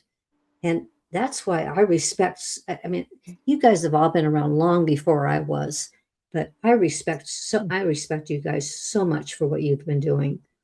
And it's sad to think that Tucson, it's not a little town, but it's not like an LA either. And this is a woman that's spent most of her life in Tucson. And she was contributed to the college, to the students, to her community. and the media won't even keep her name alive. I don't even No, know if it's the banner. almost like they're almost like snobs about it too. Like, like, why are you still covering it? You know what I mean? Like, Because it's frigging important. Oh my God, it's a woman that was taken 84 from her home. I don't care whose her daughter is. It's the fact that this is an unsolved case. Now, granted, if it wasn't Savannah's wasn't in the picture, it probably wouldn't get nearly the publicity it's gotten. But it's still, to me, it's a woman that's been in the community for years. She worked at the college. She mentored people. And why would they not? Is the banner even still out at KBOA? Is the what? The banner? Yeah. Yeah. And all beautiful rocks that Lauren made. And shout out Lauren. Okay. She Yeah, had us she's over to dinner. incredible. Great. Yeah. Great. Yeah. Yeah. And so that's where, as far as what we can do, right? Like our First Amendment goes back to that. Like, cause we were getting lots of slack. Like when it was like when Nanos made everybody go away and the media drove away and people were still watching, there was like an inside push within the corporate media to write some hit pieces about us, right? Cause all of a sudden they started doing it. They started coming up to me. Okay, so imagine 2 months into the story, and all of a sudden we're all looking at Nancy's, and now they're coming to me. Hey, can I interview you? And I go, hey, this is the one rule I've heard about a journalist. You never want to become the story. You never. So all of my interviews, I said, look, I'll do the interview, but the only thing I'm advocating for is what this is a community. We're not people that are all just here trying to. It's a community of people that care about what happened to Nancy. It's not this people that are out to, and they were making YouTubers, whatever, out and speculating. And I go, look, that's what you guys are seeing that the big media doesn't have. They just have a bunch of viewers. Right. We got a community of people that care about each other, and then they care about different things they're advocating for, like, missing people, things like that. Good night, Lisa. Shout out, Bruce. So that's the difference is what we're looking at when the corporate media goes. Oh, wait, Damien, you just muted yourself. You muted yourself. You did something. Yeah. No sound. Talk now. Talk. Nope. Still no sound. It sounded like it disconnected when you closed them. Maybe those glasses turn themselves off when you closed them. Yeah, I'm gonna try to go off. Oh, we hear you now. You're back. Wait a minute, you're back. You're back. Yeah. So the corporate media, they got 30 minutes. Oh wow, Allison with the GOAT trophy. Whoa, I've never seen that. Thank you, Allison. The GOAT trophy. Thank you. Oh my gosh, I just saw it too. That's cool. That's kind of like TikTok. I don't know if you have a TikTok, PI, do you? No. Okay. I think you would like it, even though people are hesitant. We'll talk about it one day. Yeah. Well, hey, I just want to let you know, I got to get off here and go to bed. I got to go to work tomorrow. So, okay. Thanks for coming on. I'll, if it's all right, I'll play that song right now, and then I'll get off, and that way I can go to bed. Okay. Cool. Put it in the back and I'll throw it on. And remember, keep your head up, man. We're all supporting your channel, and just stay positive. It's easy to get down, and everyone go over to Folgers, fueled by Folgers and Jesus. Support him. He has people on the panels. Just great guy. And he's like, knows a lot. I mean, I used to call him the Einstein of the Nancy Guthrie case, because he knows all these little, he's like all these details. So, man, keep smiling, and we got your back always. Always do. Thank you, Christian, for everything. Yeah, no problem. Christian. Let's hear that song, bro. Yeah, if you could put it up. I'm bringing it up right now. All right, everybody, we got that. And then, but the last thing I want to say before I was finishing that thought is they have 30 minutes. And just imagine if tomorrow, go turn on your local news. So it starts at like 4:30, right? And everything's a little 1 minute, 30-second, 20-second, 1 minute and 30 for like a longer one. There's no investigative reports going on. No. And everything, Yeah. if it is an investigative report, they actually get it from another station. Like Yeah. it's some, like and so to me, what you guys are seeing is the corporate media, which lacks any sort of compassion, because those people are working 9 to 5. As much as they're passionate about it, most of them, once they clock out, they're done. They're done. They might Yep. be a little more like, hey, like I know a couple like Dan Mary's. He'll post stuff when he's not working because he loves his city. But most of them, they clock out, they're done. They're at the bar with their friends or at home with their husband, whatever it is. I'm 7 days a week. I know JLR is too. You guys are nonstop. I could And never that, figure out why they started targeting you, though. That's what really blew me away. And I'm not trying to say anything about Alex or Juice or any of the other ones, but you served the community even before the Guthrie case. You were always about community and the homeless and feeding people that did. It just, for them to target you. And when Nancy Guthrie disappeared, when I first started seeing more of you, you were the quiet one. You were off in the corner. You were kind of to yourself for a long time. And then you started, to interact more with JLR and some of the other streamers. But you were the quiet, nice, good guy. And it's like all of a sudden the good guys, you're going to give them either take them to jail or something. So my first thought was, yeah, he's the good guy, but they're afraid that this good guy, because he's supporting Tucson and, and you're bringing out things about your community that they don't want brought out because you're honest. You don't play games. You tell the truth. And I think that's what's intimidated so many of them. yeah, you nailed it. I mean, there's a lot to say about that. I mean, a lot of it is because we have a 70-30 here in the voting, and I'm not getting political at all. I'm just showing you the facts of Right. For the last 15 years, 20 years. And it's always been and so, I'm exposing things that has always been, people are afraid to speak about. So I'm almost like, I have to be careful too, because I am a target for these people, which I don't try to be, it's hard because the world is so divided right now that we all used to be a little more in the middle. The whole country was, and now Right. it's kind of like that. And so my hope is that we all can kind of come more back together in the middle. But but these people are attacking you from way out here, as far as for instance, with the Nanos case, because he also was a part of the whole immigration thing, and so they don't want that exposed. So that might be a reason why they're keeping him, right? Because if that ever comes out, he needs to be the fall guy, maybe, right? Or and so there's other pieces to the puzzle, but we're gonna play Christian's song. Here we go. It's added to the stage. Yeah, it should be in the back. All right. So basically, this song I created, it's about all the streamers. Basically, y'all are my family and my friends because I have no family. None of my family's around anymore. So I made this just for everybody. So everybody listen.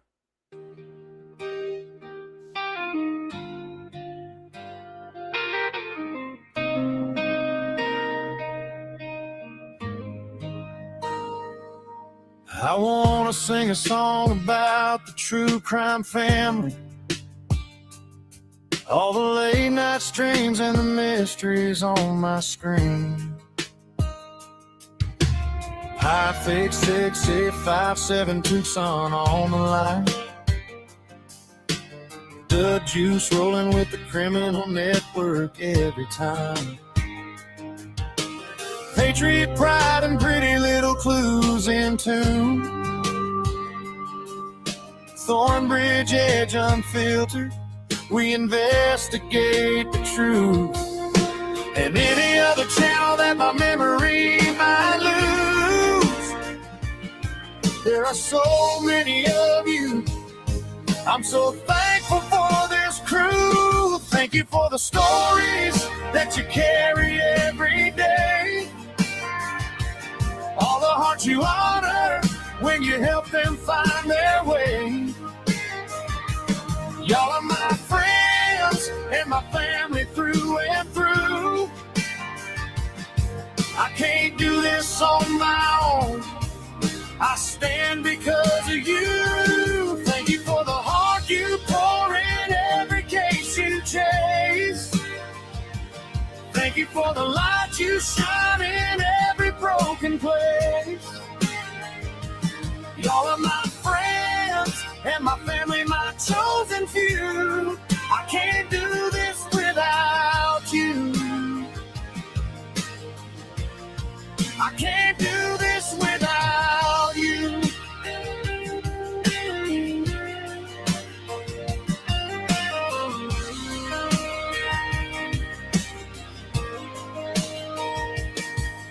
Every missing name, every whisper in the dark. You turn on the cameras and you follow every mark. From the smallest town to the big city globe.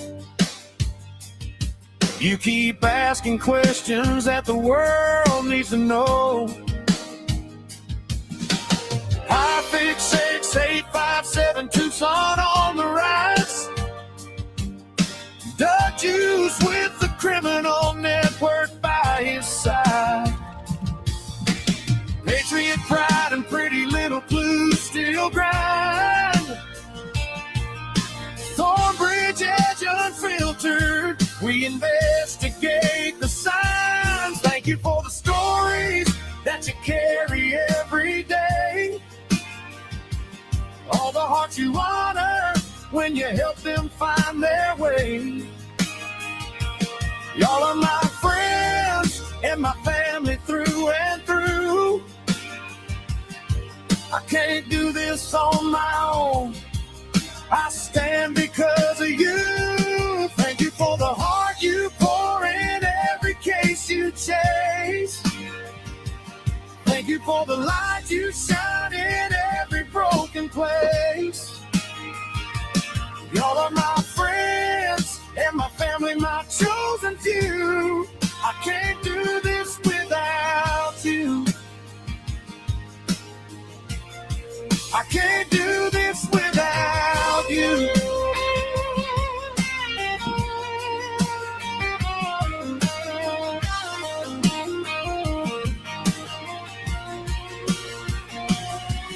When the nights get heavy and the headlines cut too deep, you stay on the case while the whole world falls asleep. I see every stream, every tear you wipe away.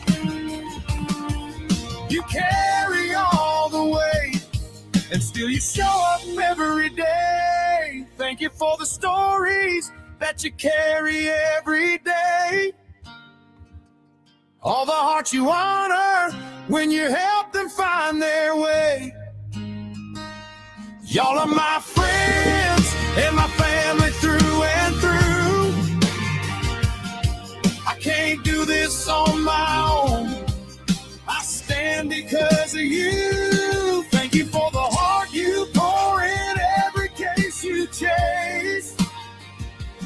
Thank you for the light you shine in every broken place. Y'all are my friends and my family, my chosen few. I can't do this without you. I can't do this without you.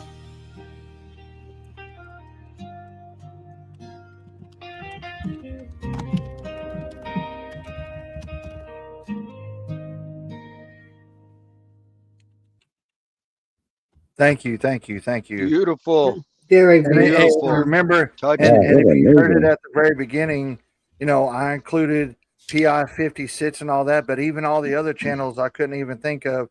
It even says it in there, loses my mind, but there are many other channels out there. I just couldn't think of everybody because the song would be, 3 or 4 hours long if I was to put all the channels in there. And that was Yep. actually Well, me good. singing.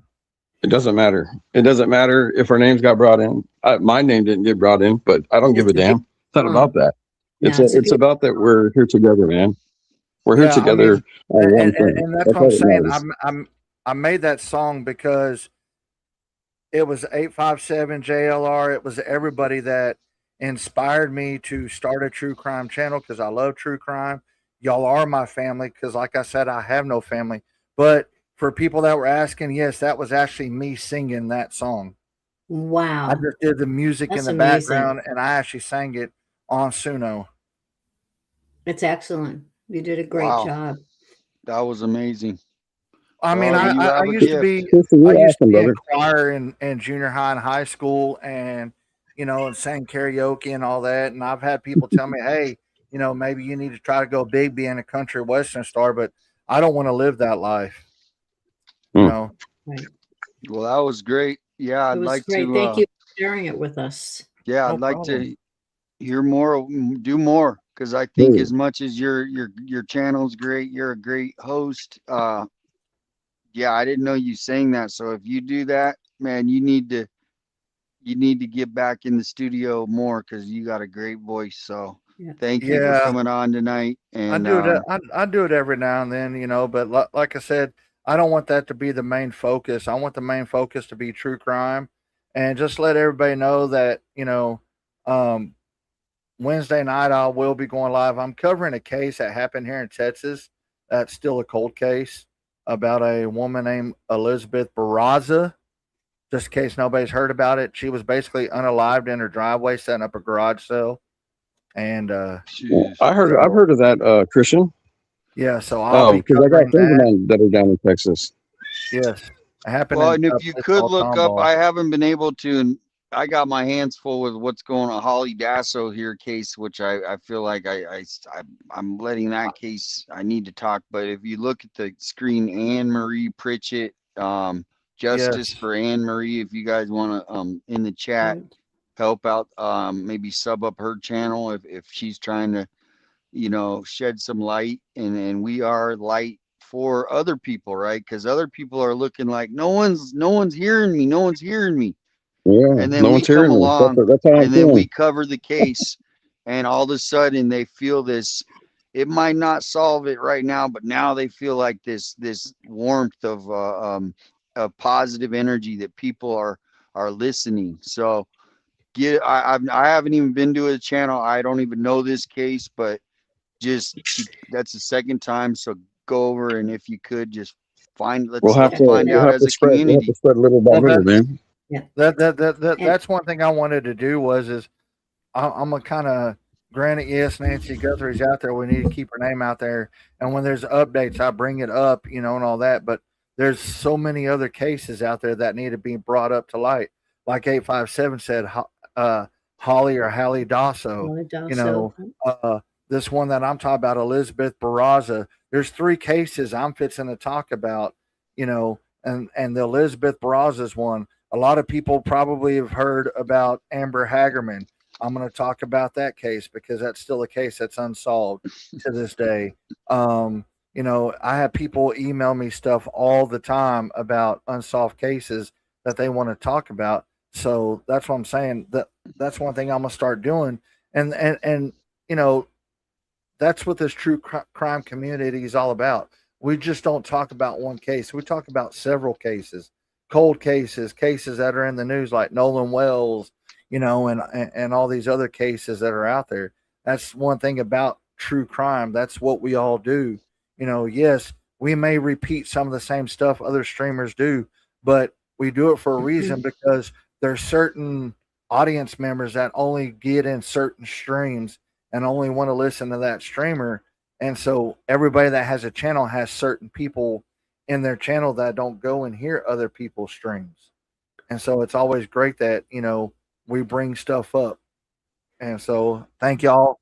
I'm glad that y'all enjoyed the song and everything. And definitely we'll be back on panels sometime, in the future.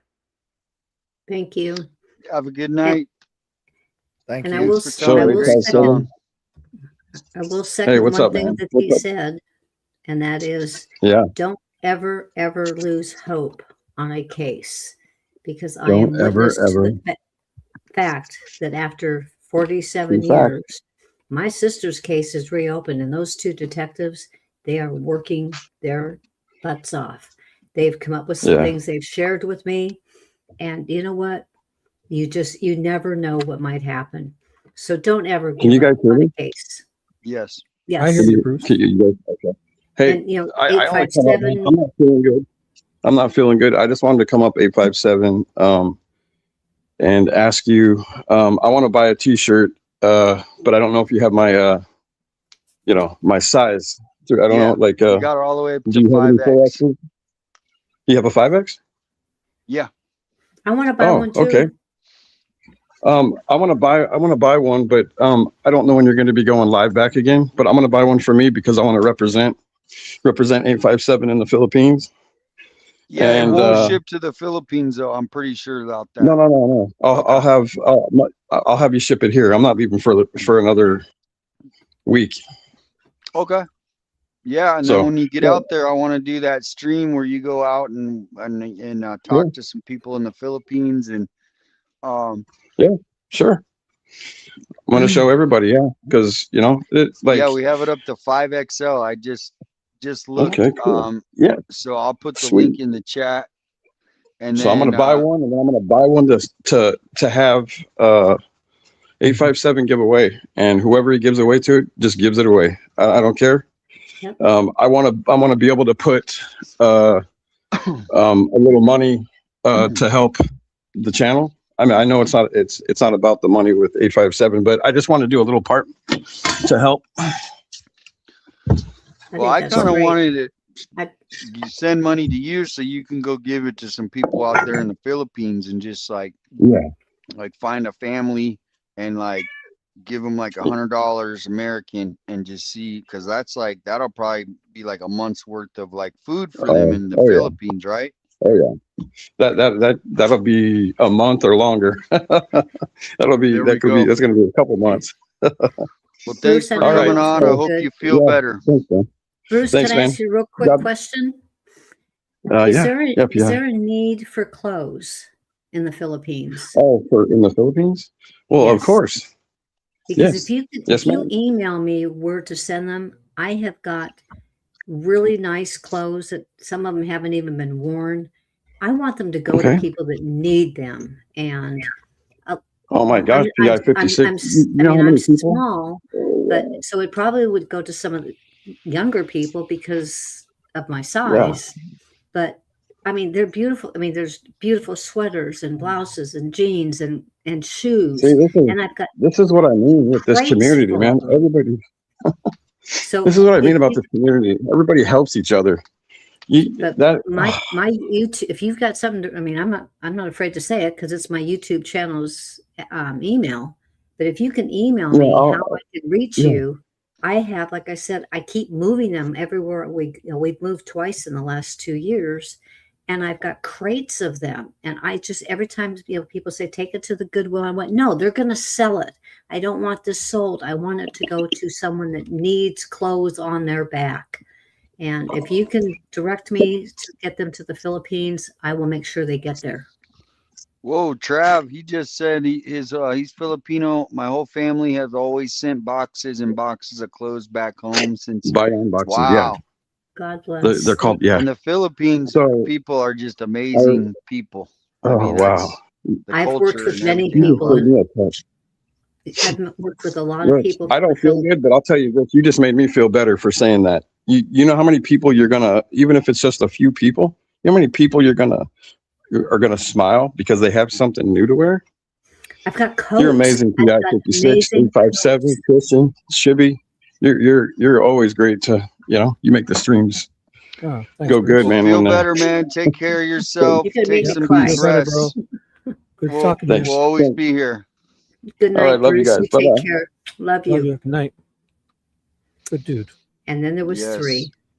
And there was 3. It's, you know what? He's just reaffirmed it again. We are just this. Oh, I just can't believe how good everybody is in this community.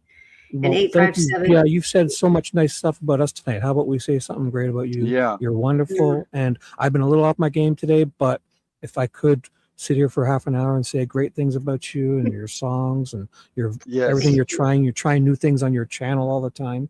It's Thank you. It's wonderful to see. It's- So you're doing You're awesome. you're I an appreciate it. inspiration for a lot of people too, and that's the thing is a lot of people, you know, like I was saying earlier, I don't know if you heard, but I got an email earlier that it was hard to read because someone I'm frustrated. I want to give up my channel. I don't want to do this anymore. It's I'm just not getting the views I want, and I just I'm thinking to myself, you want to write something really positive and just, but I just said instead of directly talking to that person, I put out and said, this is a process, and you just some days you're going to feel that way, and know that you have a bigger community, and a lot of people don't have that. They don't even know it's there. That's why. And so that you found this community, we're going to go support all the channels, but then the different personalities coming out, and your personality, PI, is an inspiration where everybody goes, you know what, she's up there being herself. She's vulnerable, right? That's what the hardest thing is, to put yourself and be vulnerable. And we're all like, you either love us or don't watch us. But the main thing is someone's gonna watch your channel, and it's gonna go, you know what, look at PI, I'm gonna start my channel, and it's gonna enrich their life too. So that's where this little community actually reverberates just through everybody, even though we're thankful for everything you're doing, PI. You're an inspiration. So thank you. Thank you. It's kind of started off as a joke because of my age, and like I said, in 12 days I'm going to be 70 years old. I just want people to realize there's no age on being able to do this if your heart's into it. And believe me, there have been times where I have wanted to just say, I'm done. I cannot do this. But you know what? The man upstairs, he just knocks me upside the head and says, you didn't make the decision to do this. I sat you in front of a computer, and all of a sudden you started designing a web page, a channel. And it's just like, wait a minute, I'm watching channels. I'm not going to do one. I have no idea how I got here other than saying, God put me here. And I am so blessed by it because, Christopher made a comment. He doesn't have family. I have absolutely nobody other than my husband in my life. That's it. And it's kind of scary. And I often wonder, if he wasn't here, if something happened to me, God, I don't even know if anybody would find me, except maybe you guys would say, damn, PI hasn't been on for a week or two. Maybe we need to check out where she's at. But when you don't have family at all, and when you get older, it's hard to make friends in person sometimes. Right. I think of all of you guys. I mean, there's so many people. I mean, FinFan, Millie, I mean, the mods especially, they have just, and when I got a lot of email because of my husband, I couldn't even read it all because I was just weeping in tears. But I also got hate mail. And when I got the hate mail, I remembered something that you've told me and something that JR told me. You don't even read it all. You throw it away and you don't look back because you don't need hate. And I made a very strong comment. I pulled my post that I had because I had a prayer request, and I pulled it because I did not going to have people put negative comments about my husband on my channel. And I shouldn't have pulled it, but yet I didn't want him to see that. And I posted on X instead. And I got the most loving comments that you could imagine. And I thought, these are some of the times where you think, I just want to give up. But I'm not going to let 2 or 3 people's email destroy me or my channel. they're not worth it. And light will always, in my opinion, light always overcomes darkness. And if these people want to be dark and ugly and mean and evil, I will do one thing. I will ignore them, but I will pray for them. Here, here, ditto. And that's all I can Well do. said. Oh, well So, said. Very but beautifully I said. love you guys. I am going to pop out because I should have made a phone call about an hour ago, but I thoroughly enjoyed that you brought me on tonight. Not so Thanks sure for about this coming. green screen thing, and so I need No, to get you've that been a joy resolved. tonight. I've been Thank off you my so game, much. so Damien needed some help tonight. I'll make up No, for it. you But guys are you great. saved us Oh tonight. no, that's what it's you were about. awesome. You know, we all pick each other up. And You one, know, I'm going to and do that's my next live stream. I want to get some of you guys on my panel, and you can stream No, it to we'll your call stream you. too, because I believe in that. We Yeah. share. I'm going to stop doing share. so many hours and sharing it with, because I feel like I'm trying to, everyone's getting sick of me. I'm stealing 12 hours a day. So I'll start coming everywhere else and supporting all the other people. who And all come of to our, support me. so many of us, the one thing that is unique is somebody might be mainly talking about Nancy. Somebody else may be talking about the Lindsay Clancy case. Somebody else may be talking about Nolan Wells. We've all got our little niches, and that's what makes it so interesting. You can go to different channels and get your feedback and input, and there's something out there for everybody. And that's why we don't need to fight with each other over any of this. This is, and we don't. It's the evil people that, and honestly, I think they're just jealous. That's what I think it comes down to, is jealousy. And I guess they just don't know how to be good people. And I think it's always a lot nicer to care about other people than to be ugly. Doesn't get you anywhere to be that way. It's funny So- when you see someone write a email about you, blasting you, and they don't even know who you are. So No, they don't know anything. They don't know anything about who we are deep down inside. But 857, I love you. You are wonderful. thank you for coming Shibby, on. Love you. I love you too, Shibby. You've been love you great. too. And You've been always great. keep helping people because you're really good at what My you pleasure. do, Shibby. And I enjoy it. I thank the chat. Thank all of you guys, and have a blessed evening. And I will see all of you soon. I love you. Good Thank you. night. Good night. Love you. Good night. Now And let me figure out John, how to get out of here. I'll help you. Out of here. Yeah, knock See me ya. out. All right. Yeah, kick So her. I got, and John Bye. is from the Philippines.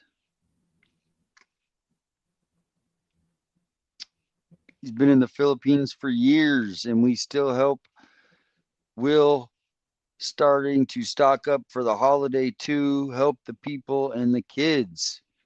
Yes. Remember a long time ago, I dated a Filipino girl.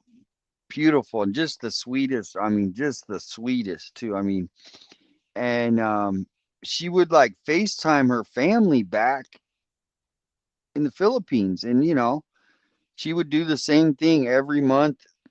Most of her salary would go back there. She'd be packing up boxes. And then when you see where they live is the conditions, I mean, are not that good. I mean, and I'm not being, so, I mean, I wish for that country because they're just such beautiful people. Nice, sweet, hard workers, and just all about family. So, Hey, there's also a great comment in yours from Trav. The haters are your biggest fans. They keep you whatever it is. They keep you relevant. I Love mean, you. I try to educate them. It's very true. I try to bring them value too, in the way that maybe they won't go down that route. Instead of attacking them back, I just try to maybe, because like every day you only have so much energy to put out. And for whatever reason, though, if they decide that they want to do that, that's their decision, right? And that's on them. But I hear we you. just can't let it affect us. I'll just